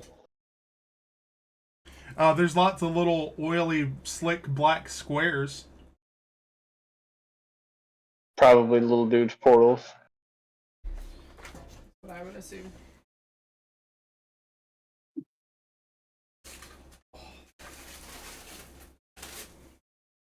I'm cool to go back up if there is nothing of intrigue in here. Yeah, there's not really. Okay. Take your word for it, DM. For now. That's a dangerous thing to do. Oh, I know, but it's okay. So, we will rise back to Darrow.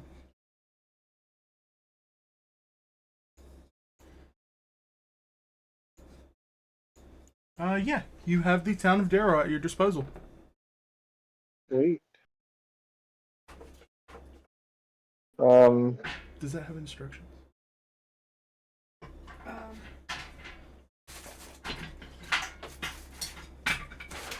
Kind of. Trying to figure. Oh, there they are. Go ahead and take that away. Yeah, so, Hakara, did you happen to indulge any of the conversation that went on to anyone who wasn't above deck when it was going on? The conversation with Wilmer? Because I know that Bucky at least would have overheard it. I think Laji would have. Am I correct on that? if you want me to make a retroactive check to see how much I heard, I can do that real quick. No, well, I mean, they weren't like whispering or anything, so it would be fair to say that you know if you want to say that you woke up from it, you know. I was listening through a barrier, the walls and such. Yeah. So, Hakara, do you think you would have explicitly shared?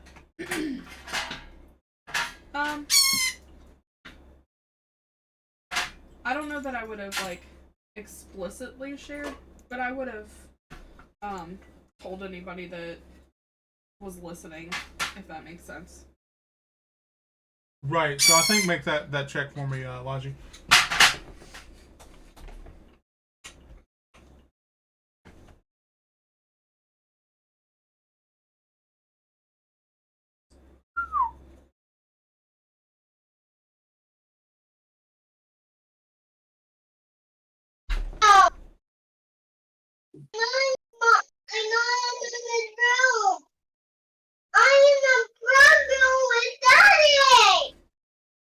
What are we doing? Go ahead and make that retroactive check for me. That would be Perception. okay. Well, if you were passively listening in, if you would have like been eavesdropping, I think that's more investigation. Yeah, I would have. Yeah, I would have been actively listening.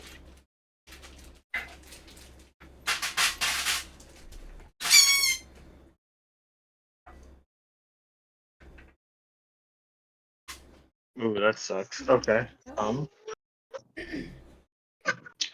3 minus 1, 2. I heard fucking noise. Yeah, you heard, you could tell that it was people talking, but it was real Charlie Brown. Alright, that's fair. I guess the sounds of the water flowing, the rickety fucking boards, drowned out most of the coherent noise. Yeah. So, I'm working on it. Quit yelling at me. Hakara, what is... You were the one who directly spoke with him. Are you, like... Are you, what are you doing with... how do I say this without being leading? I will go back and tell him. Okay. I will go find Wilbur and tell him. Cool. You better quit biting me before I beat you. So what are you just kind of walking into his house? Yeah, I'd assume so. No knocking or anything? Well, I'd probably crawl back as the spider. Cool. Horrifying. Yep. I would like knock and be a partially good human. Well, you're not a human, you're a giant spider. Yeah, that's true. The children in town that usually play in and around the fields and the field workers, everybody who sees you is horrified and runs away screaming. You're a giant wolf spider, you know. They're not fond of it. Sorry, guys. Just trying to prove a point here. I don't. Okay. So you knock on his door? Yep. Okay. So when you knock on his door, a few moments pass, and he answers the door with a cup of tea in his hand, looks up, and immediately tosses this hot tea at you. Just like as a reaction to seeing a spider the size of a small horse. I will step back a few and Does an 18 hit you? yeah. So you take one fire damage from the boiling hot liquid in the cup as it smashes against you, and the door slams shut quickly. Okay.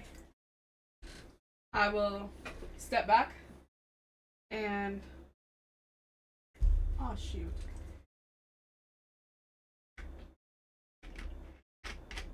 It'll be fine. Did you put something on the wrong side? I put it on backwards, I think. But it's fine. You can undo it, right? Yeah, but it's a lot of work. It's screws. I don't even know if it's it is on backwards. Damn it. Okay. I have to do it. I get it. I'll take a step back and like transform back into myself. Knock on the door again. Several moments pass. Like a full minute and a half passes with no response. I'll call out to him. What do you say? Wilbur, open the door. It was me. You're fine. You see a crack, just the slightest little crack, and his eye through the door, and he sees you all, because he only had a second to respond to, a giant spider. That was all he really caught in his vision. And he opens the door just wide enough that you could fit a hand through, and you see the head of his axe kind of slowly poke through, and he says, "Now, what was that about? You can't do that. What is going on? Why was there, what's going on? Where'd that spider go?" It was me. That was me. What do you mean that was you? The spider was me. You're not a spot. What are you trying to pull? I'm not trying Bucky to pull chuckles. anything. He's trying to keep himself composed. I'm not trying to pull anything. Well, obviously you are. He's laughing. He can't keep a straight face. What is happening? You casting spells on me? I knew y'all wasn't up to no good. I'm not casting spells on you, Wilbur. Do you want me to show you again? Quite frankly, no. Okay then. Chill out. How am I supposed to chill out? What? We killed what was in the lighthouse. Was it the spider? No. No, sir, but we wouldn't have been able to do it without the spider, who was Hakara. I know it sounds weird. I know. And he kind of chuckles a little bit. And he's like, but she kind of did this weird thing, and she really helped us out. She did a good job. And Bucky looks over and smiles at Hakara. Can you make a persuasion check for me?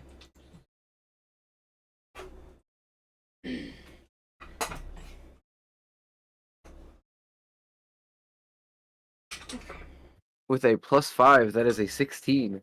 Woo!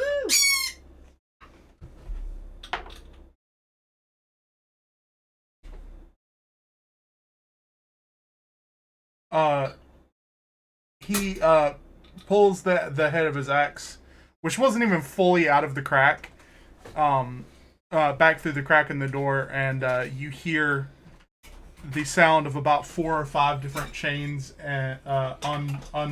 unslotting from their chain lock, and he eventually very slowly, cautiously opens the door, and he's got his axe cane in hand, brandishing it like a weapon, still putting the door and himself in between himself and you all. And he says, "Right, well, what do you have of me? Damn it, that was my favorite mug." I'll buy you a new mug. Can I pick it up and cast Mending? You absolutely can. I love that. What a G! Alright, so Bucky's gonna start picking it up piece by piece, and he's gonna gesture as if he's like trying to get like smoke up, like you're trying to like raise something. He's gonna do that above the kind of debris for about like I think it's like 5 minutes. Yeah, that's 1 perfectly minute. adequate amount. That's an adequate amount of time. He just looks astonished, and he's like, "Every day I learn something new. See some news. I don't understand. I guess y'all won't come on in now." And he drops his axe down and uses it again like a cane. And then you notice he's got this subtle but noticeable limp as he kind of wanders back into his home. It looks like this is like a complex, like probably 6 or 8 people could live here.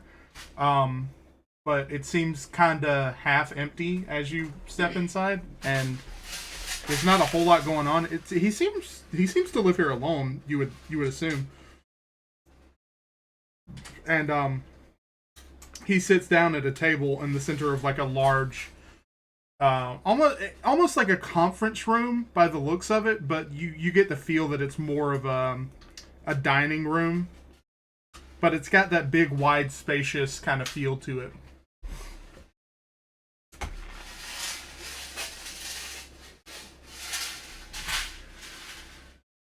And sorry about that. My mouth has been really dry today. As he sits at the table, there's a kettle that's steaming hot already on the table. He pours it into the cup and reaches around behind him on a nearby, what's the word I'm looking for? It's just like a little, like not a full table, but like a little half table that sits against the wall that's got like, different various little decorations and stuff on it. Sometimes there'll be like vases on it. It's usually under a mirror in like a hallway. It's like a very grandma thing to have, And, pulls like out of a bowl, just kind of a few pinches of, what you assume to be a type of tea, puts them in the cup, and blows into it gently. "Well, how can I help y'all?" Put me in a butthole. Sorry, not Wilbur. My bad. I feel like that's exactly what Carl wants to say. Dipper was For trying being to an fight me asshole. again. So it just came out. I would probably have a seat and once again try to explain to Wilbur. The situation has been handled. So what even was the situation? I didn't even know nothing was going on. Like I told you yesterday, or this morning, I noticed something was living in the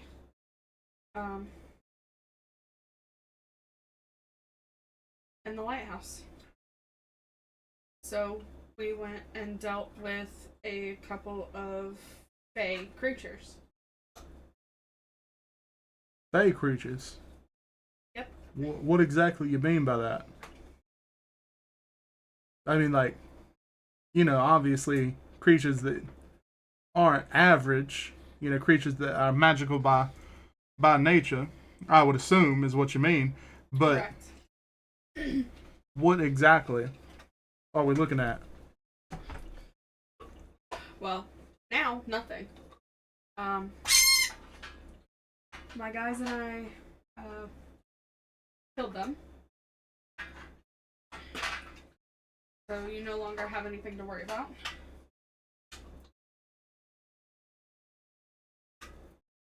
Right. But essentially, what were they called again? Akara, Would I know that? make an Arcana check. Okay.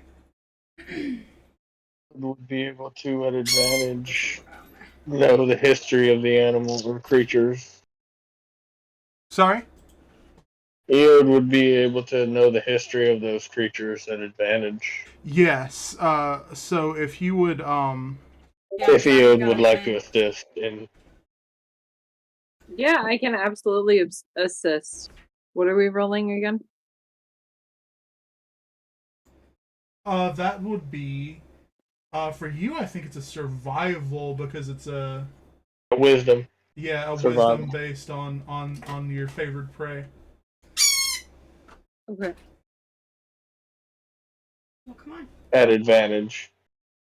Well, I got a 22. Nice. Oh, cool. You know that the little guy was a boggle and the bigger guy was a meanlock, and that they hunt by causing very particular, almost status effect like things to their prey, disabling them and preventing them from, you know, either moving or Fighting moving back. easily, etc., etc. They're very tricky, and they use that to hunt their prey. You think that together, together they had, you know, figured out that they had some synergy and began hunting using the lighthouse, the, you know, abandoned lighthouse as their den, so to speak.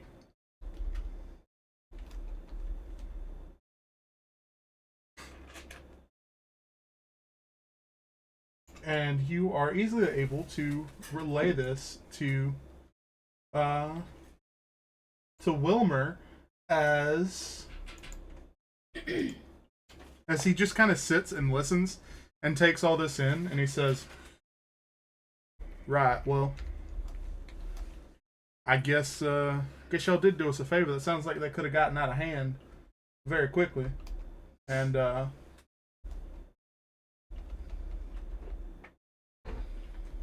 well, I guess I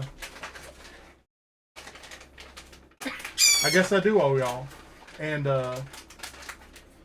you know, and he seems very humbled and kind of shocked. He's trying. It's hard for him to find his words. It appears to be, and he says finally, after a long breath, he says, "Well, if I would be so bold, y'all have proven yourselves, and I can.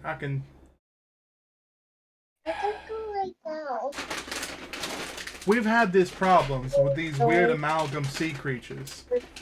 They show up, they attack us, we lose product, we lose our farmed goods. They scare the children. It's not good. And we don't know where they've been coming from. Like I said, the past few weeks, they've just been showing up on our docks. Could I trouble y'all to maybe I don't know, investigate this matter? Yeah, sure. Just don't call us heroes. Well, it's kind of hard not to. Y'all already saved the saved our livelihood once, possibly twice, depending on how nasty those little critters could have gotten.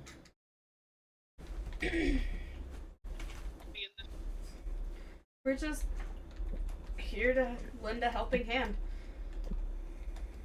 We're not special in any way. Except for the spider part. Yeah, except for the spider part. Yeah, I'm sorry. What the hell was that? I can shapeshift.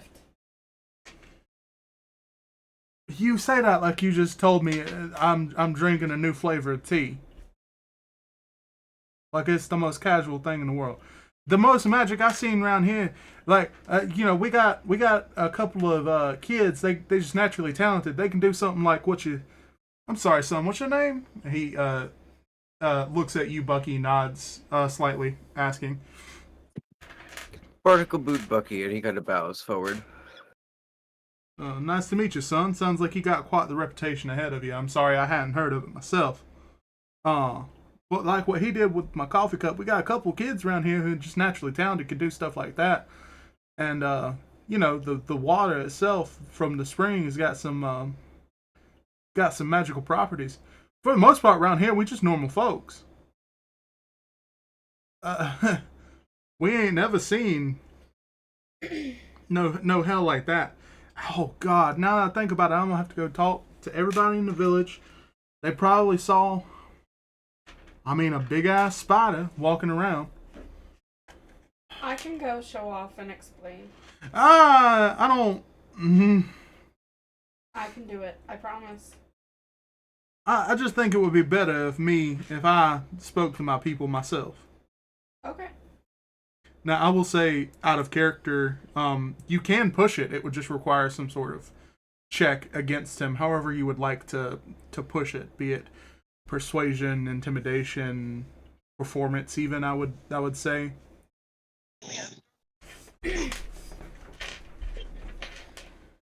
I can help butter him up too. Well, I was gonna say, I feel like all Hikara is trying to do is explain that she's not necessarily bad. She just can shapeshift. That's fine. It sounds like to me you want to make a sort of persuasion roll. Yeah. Yeah. So, how about you go ahead and make that persuasion roll at advantage because Bucky has already kind of helped break the ice with you, yeah. Okay.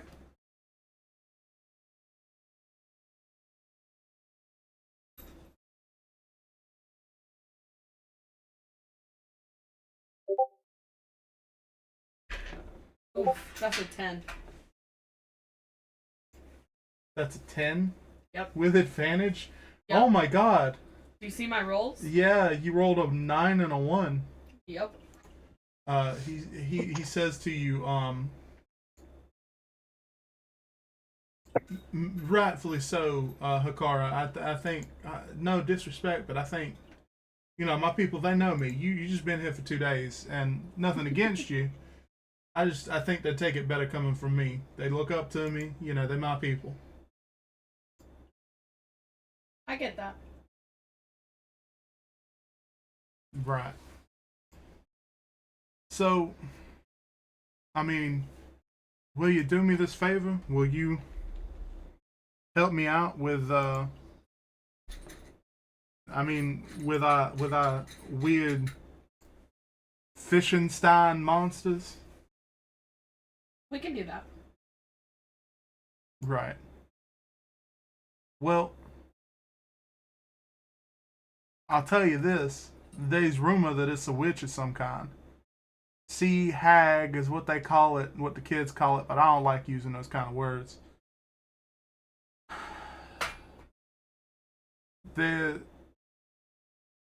y'all know about the wilds, right? How it shifts and such. Yes. Well, it's not abnormal for a new island to show up out of nowhere overnight, but takes a long drag of his tea. Since this island did show up nearby, nothing but gloom and doom has come from it. Seems to always be storms in the area, which, not abnormal, but they hit worse somehow. People die from these storms now. That was never a thing before. We could usually even, maybe sometimes, predict them. Do what we could to shore up against the worst of it. We are an island in the middle of the Opal Sea. But the biggest thing is these creatures. They loot, but they seem to be mindless otherwise. I think that means that there's something behind it. And this island that popped up nearby, just so happens when it popped up, those things started showing up a few days later. Now, all I can tell you is some of our fishermen have reports of getting near this island, and all they can see from the shore is a black sand beach that shores up to a obsidian black glass wall pitted with holes. And it seems like, well, my boys, my nephews, they in particular were the first ones to tell me about it. They said it sounds like sirens singing, calling you to your death. Interesting.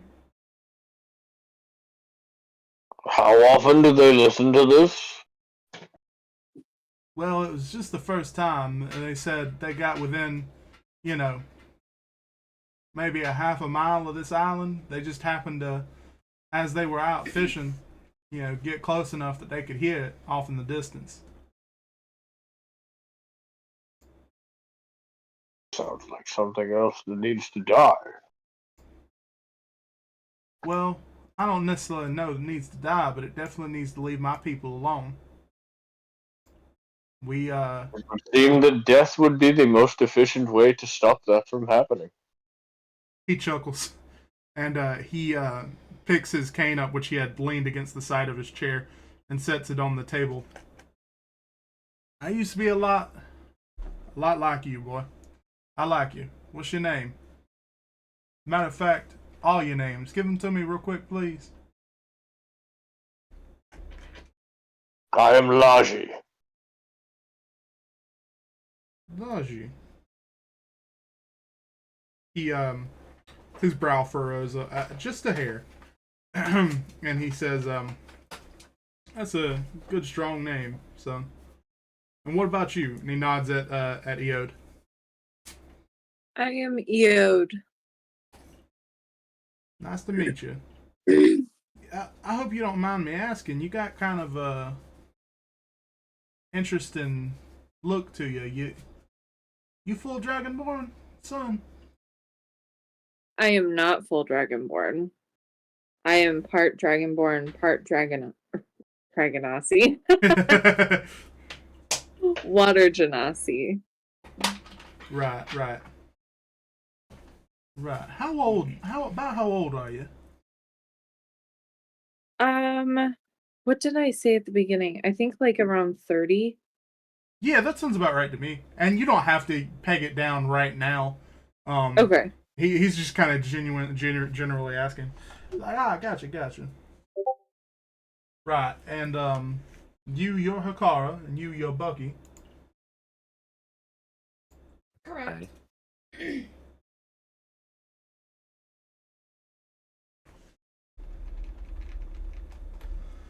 Well, I mean, I've given you all the information I can about what's going on. We don't know a whole lot. That's why we're kind of scared, honestly. I've seen one man injured to the point of almost death. We brought him back from the brink, but it was not pretty. Those things, they got quills and spines, and I mean, they hurt. Sorry, say again, Logic? Do they bleed? I mean, y'all fought some of them yesterday morning, actually. So. Then they can die.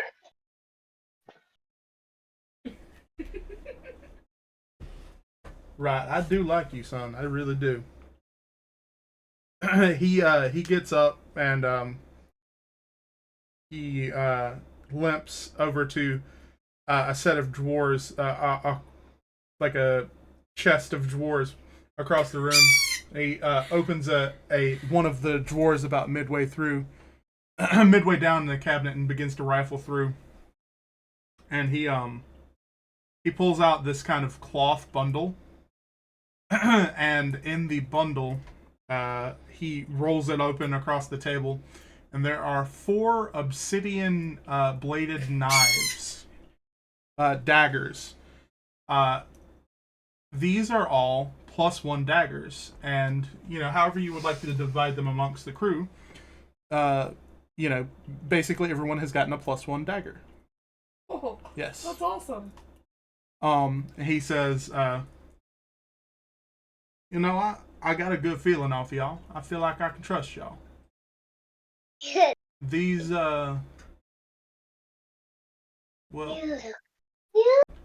in darker times, these served me and my friends well, and I think they might come in handy with y'all. Yeah, take good care of them for me. Yes, sir, we will. May I ask, what exactly is a +1 dagger? It is a dagger that has +1 to damage and attack rolls. Yes. I like it. It's just one better than a dagger. Yes. Okay, So, like, cool. they're special, but not necessarily, like, crazy powerful. Like, Overpower. yeah. Okay. And to For a him, shooting situation. you get the vibe that they're basically just heirlooms, something important more than they are Yeah. to be a powerful item, Okay.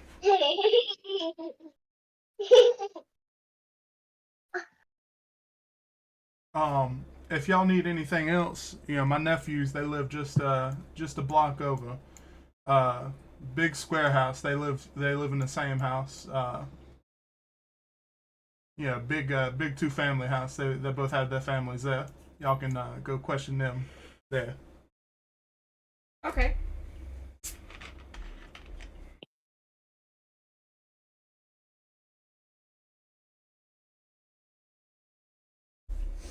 Right. He doesn't particularly have anything else for you. So does anybody want to go and talk to his nephews? His nephews were one of the ones that heard the sirens call, right? They were the original ones. They were the ones that original first ones. told him about him. Okay. Yes, I do.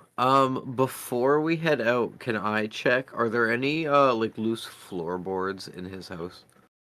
Oh, plenty. He lives here by himself, and it's an old, very old building. Okay. So on our way out, I'm gonna reach into. Oop, sorry, Ducky. I'm gonna reach into my coat pocket, and I'm gonna go. Well, sir, if when you talk to the town and they're all comfortable with us, let me get in touch with those kids that you said have similar powers to me, and I would like to drop a nail and kind of stomp it into a floorboard and fix it. I like that. Is there a hidden thing that you want to do with this? Is there an impression that you would like to make? Say, let me think. Honestly, you could just do a charisma check for a general, almost like in a game, it would be like a rapport check in a video game. You know what I mean? Okay, yes, I will do that. Before you started talking, I did a performance check, and it's a 17 plus 4, 21, but I will also do a charisma. Yeah, performance is perfectly fine if that is what you would like to go with. Honestly, that was kind of what I was thinking, but I didn't want to box you in, Yeah, I got you. Ask the bard to make a performance check.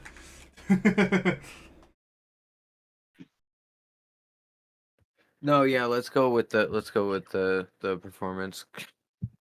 Cool.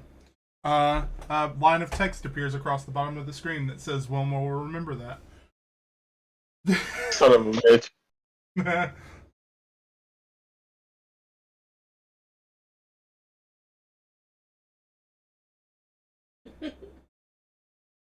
Right. So how would you excuse me, sorry. How would you guys like to proceed? Car turned back into a spider. I think we should probably head to the nephews. Cool. So And it's I won't turn into a spider again. it's very easy to spot their house.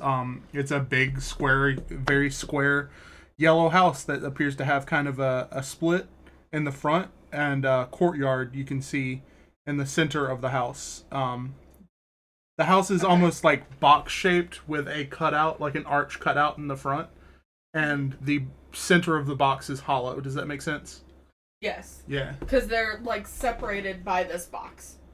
Yes. That's But what I'm it's assuming. it's almost like, imagine a U shape, a squared off U shape. Yeah. But on the open ends, there's half a branch and half a branch and a split in the middle of those branches. Okay. You see what I'm saying? Yes. Cool. My old high school used to have a courtyard literally in the middle of it, so I get it. And yeah, there are a few children playing outside, mostly like 4 and 5-year-olds. There's 3 of them. Okay. Are these the ones that I scared earlier? Anybody that saw you ran away scared, so. Okay. They also wouldn't know it was you. True. Right now. For now.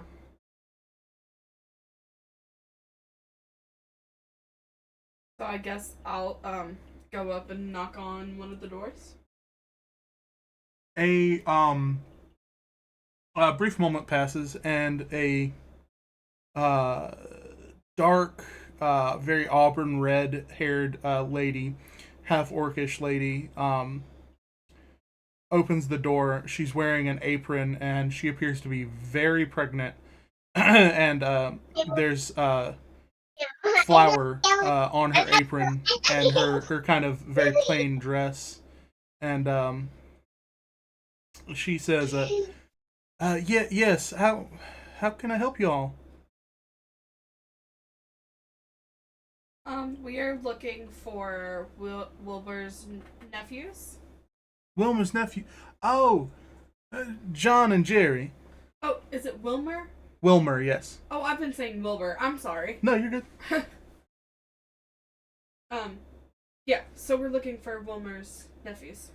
Yeah, John and Jerry. I'm John's wife. I'm Celine. How can I help you? Hi, we just wanted to talk about the siren calls that they heard on the mysterious island that popped up. She gives you this like exasperated look, and she calls out behind her. I'm not gonna actually yell. John, Jerry, somebody's here to talk to you about your fairy tales. And she walks away, this kind of screen door slamming behind her, almost in your face. And a few moments pass, and a tall, lanky, dark-haired mess of dark hair, very plain clothes, half orcish man appears. He holds his hand out to you, Hikara, because I assume you're at the front. I assume so. And he says, "Hey, I'm Jerry. How can I help you?" She says something about fairy tales. Y'all here to talk about the siren calls? Hi. Yes. I'm Hikara. And I'll kind of point behind me. Bucky Iolaji. We were told by your uncle, that you guys were the original ones to tell him about the siren calls. So we would just like to know about them. Well, about 3 miles south from here, there is island that's got doom and gloom written all over it. I wouldn't go. I told Jerry not to go anywhere damn near it because it seemed like wasn't nothing good gonna come from it. Then we started hearing that singing, and I knew definitely wasn't nothing good gonna come from it. So we turned tail and ran. That's all we know. We know it's big, back dark beach, clouds overhead. I ain't never seen black sand like that. It looked like tar. The waves hitting against it, moving it. It was awful. It was truly something out of your nightmares. How many people have heard this singing? Anybody that's seen the island. It's been several of the fish crew now. Has anybody gotten close to it? Not anybody that's came back to tell. So you guys have had people go missing? Not necessarily go missing, but you never know. People around here, you know, ain't nobody in the village gone missing, but that don't mean that ain't nobody gone missing. You know what I mean? Sometimes people go missing, you forget about them, and you don't mean to. You just do. Okay. You ever can't remember? Laji's in the back scratching his head, trying to wrap his mind around this concept because the pattern of speech is just so confusing. Yeah, and this I'm trying. I'm good. I'm glad that's the effect I'm going for with like simple country boy who doesn't know what he's talking about and is trying to put into words vague concepts. You know.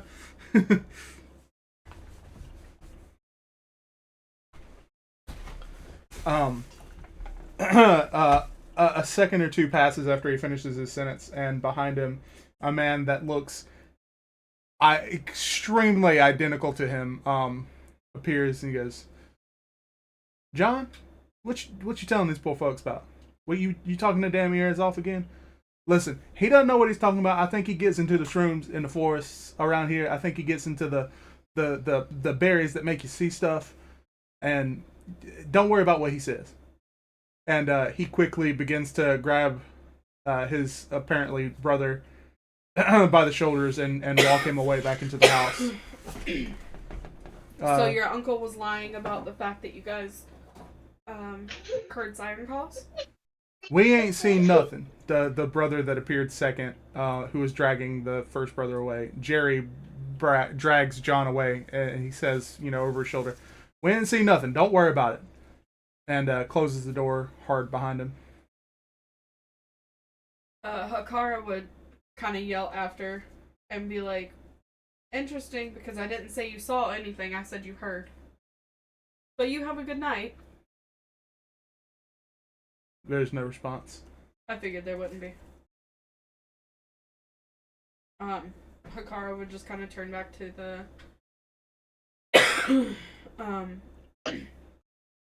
back to the party and just be like, "Well, I guess that was a lost cause."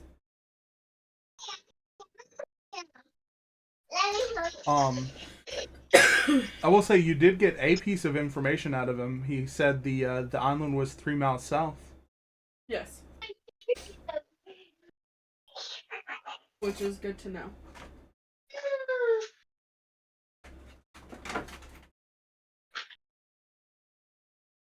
Shall we,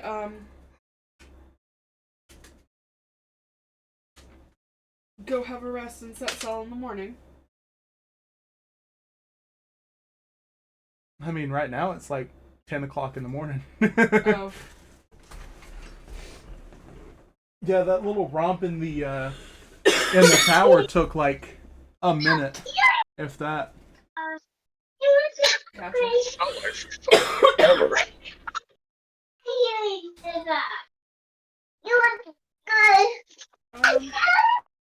So I'll remind you, around town you have the shops to visit, if you would like to.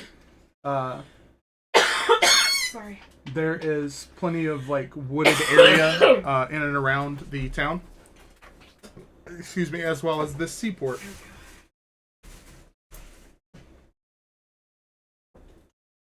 That you can do seaport things with fishing, swimming, etc., etc.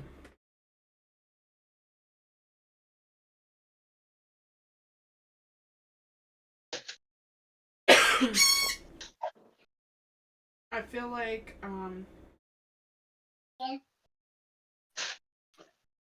is there anything, any shops or anything anybody wants to go to? I'll have no need of any shop. Did he tell us or give us any inkling, him or Wilmer, if there's a particular time that people are hearing these sirens? Not necessarily. They you can assume that it's when they go out to fish, so it's early in the mornings usually that they're like out at sea. Okay. It's funny enough you say that because I was gonna have Laji go to the boat, go back to the ship to fish.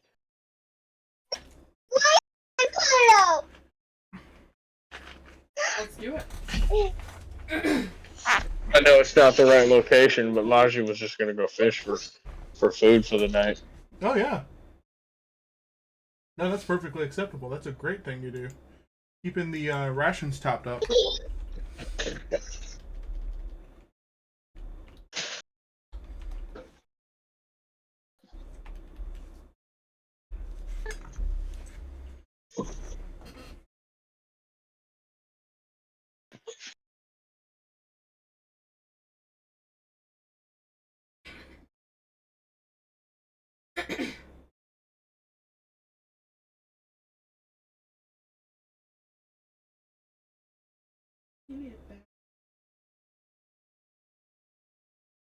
So, Laji.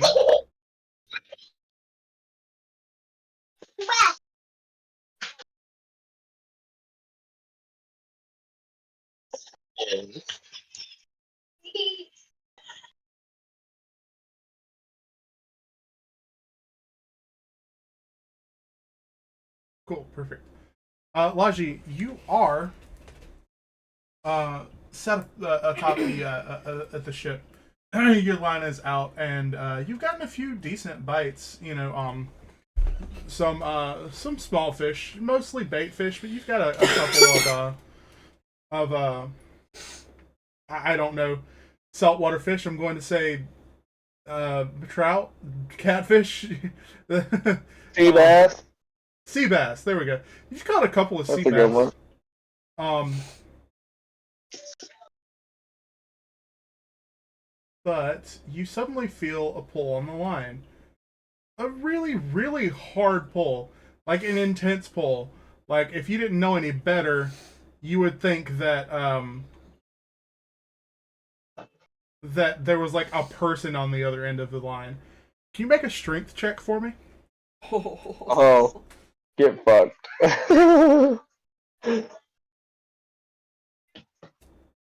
All right, strength check. Let's get it.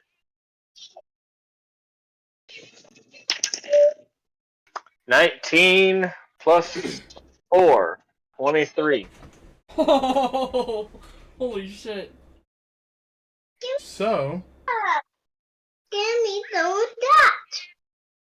Give me some of that. Okay. the visage of this odd,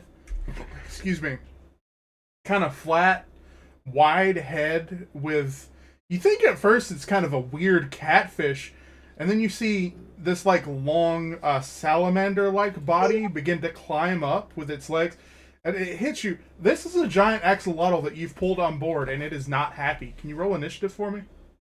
Fun. Oh shit. Stay Wait, home. just Laji? Is somebody standing around helping Laji fish?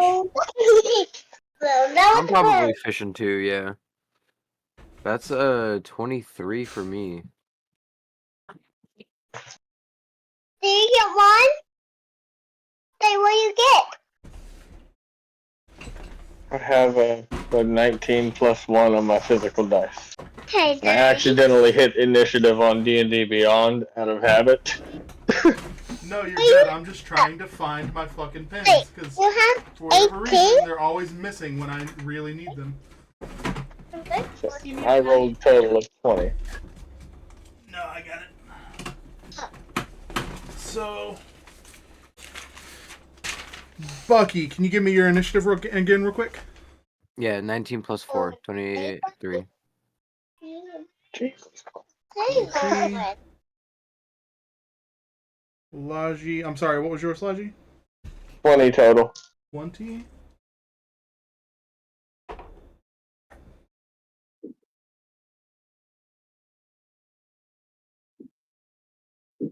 I'm glad that the only time I've rolled good is initiative. Every time, though. You're always ahead of me. I got a nat 20 last time. For real. So, Bucky, you are nearby, reeling in your own, something of your own. It's not giving you too much fight. And all of a sudden, over the edge of the ship, as it begins to rock, slightly, you see, this figure, kind of mottled, gray-black skin, climb over the edge and make this hissing noise. You are up first.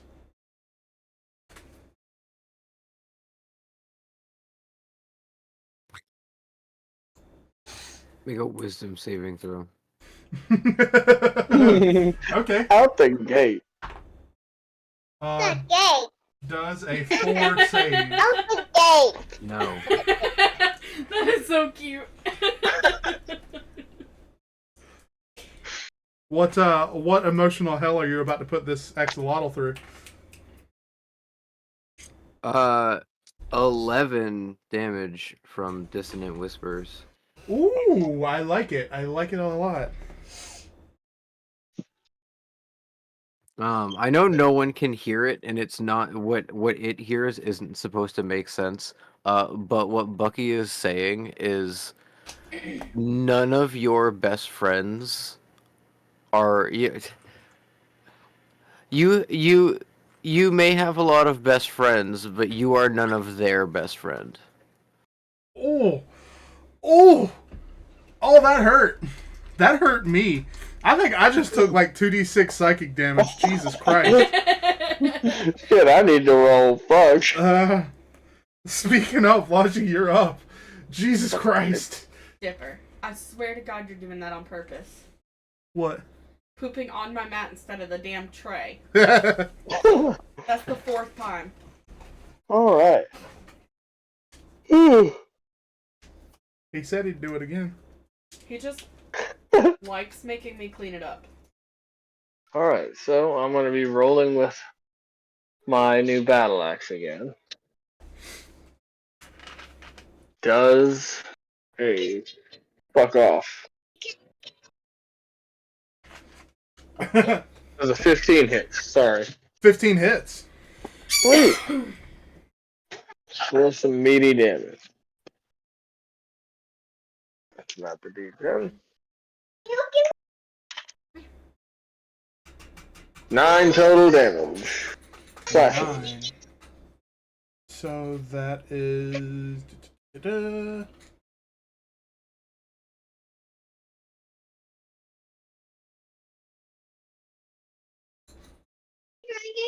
Okay. Cool. It does not like that. Good.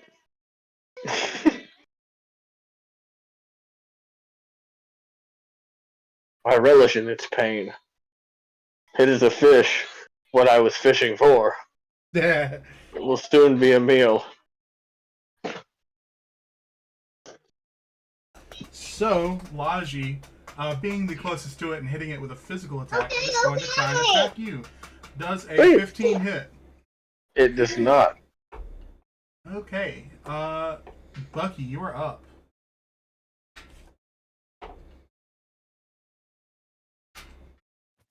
All right.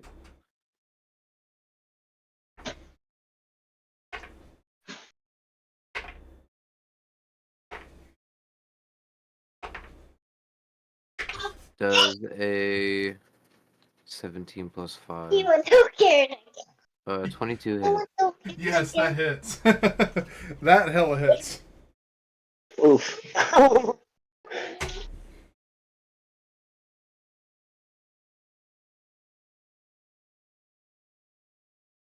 That is 10 damage from my rapier, almost max damage. There. Whoop whoop. That's beautiful damage. We are rolling good tonight. Or at least in this battle. Yeah. Oh yeah. Laji, you are up. All right, I'm gonna take another swing. All right. What is it? I'm assuming a 9 doesn't hit. 9 does not hit, unfortunately. All right. Swing and a miss. Speaking of swinging and missing, it tries to bite at you, but it falls prone, slipping on the deck. Bucky, you're up. It being prone would give advantage on physical hits like that, right? Correct. Sweet. Can I put the pillow on you? Does a 12 hit? A 12 does hit. Nice. Okay. We're going back in with another rapier lunge. 4 plus 3. That is 7 damage. Cool. It falls unconscious on the ground. Unconscious. Or yeah, it falls. It falls unconscious on the ground. Yeah. Unconscious. Do I notice that it is not dead? It is unconscious. It appears to be breathing still. Taking another swing. Do it. I don't want to out. I hold him. Okay. Will be at advantage still. Yes, it is still prone.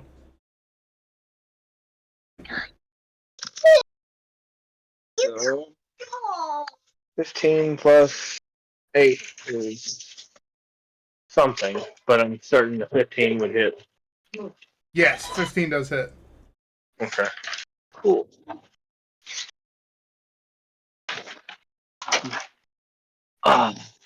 That's you know what? That's a 1, so I get to roll that. All right. So 8 plus 4 is 12 more damage to this unconscious beast. Cool.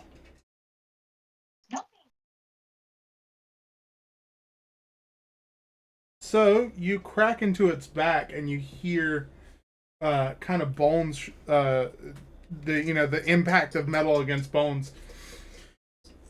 And it kind of flails a little bit and then stands up and tries to bite you. Oh, what the fuck? Does a 20 hit? Is that a natural? No, not natural. Okay. 16 plus 4.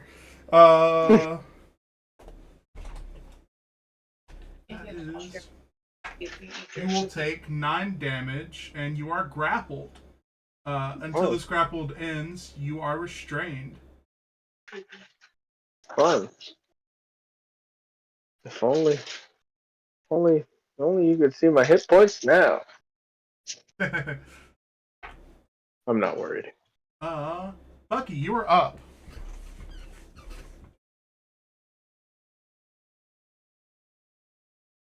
Currently sandwiched in this thing's mouth is Laji. Does a 24 hit? 24 hits, yeah. We're gonna do another 10 damage. Beautiful. And that is another stab with the rapier. Jeez, that rapier's treating you good tonight, huh? Yeah, man. Hey, this D8 has not really rolled anything lower than like a 5. So the dice you bought me is treating me well so far. good. I'm so glad. Laji, it falls again, unmoving on the deck, but you notice that it is again still breathing. It's unconscious but still breathing.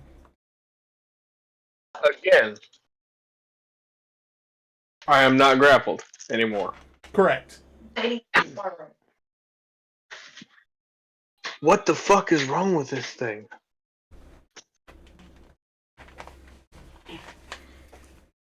It is breathing still. Correct. What the fuck? Let's fucking run it back. Ew. You okay? Ooh, that is a natural 20, my friend. Oh, fuck him up.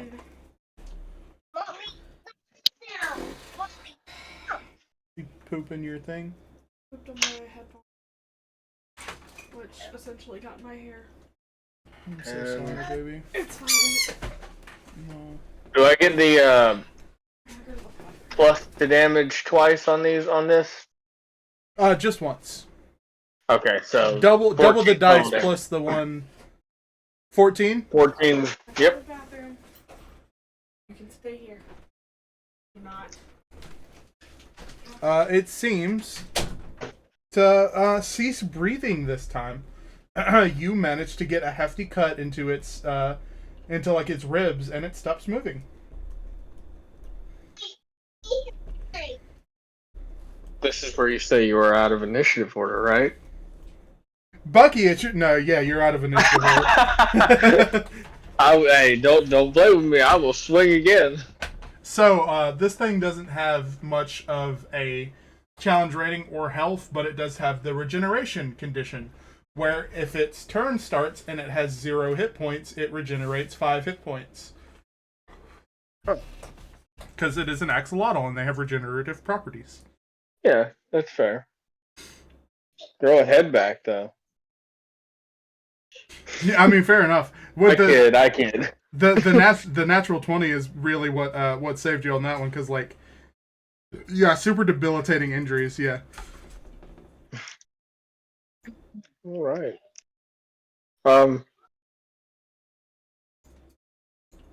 Now what? Now, I think if everybody is okay with it, I think this feels like a pretty decent place to call it a session. Okay, that's good for me. Kendall would like to speak to everyone about her campaign, but as of right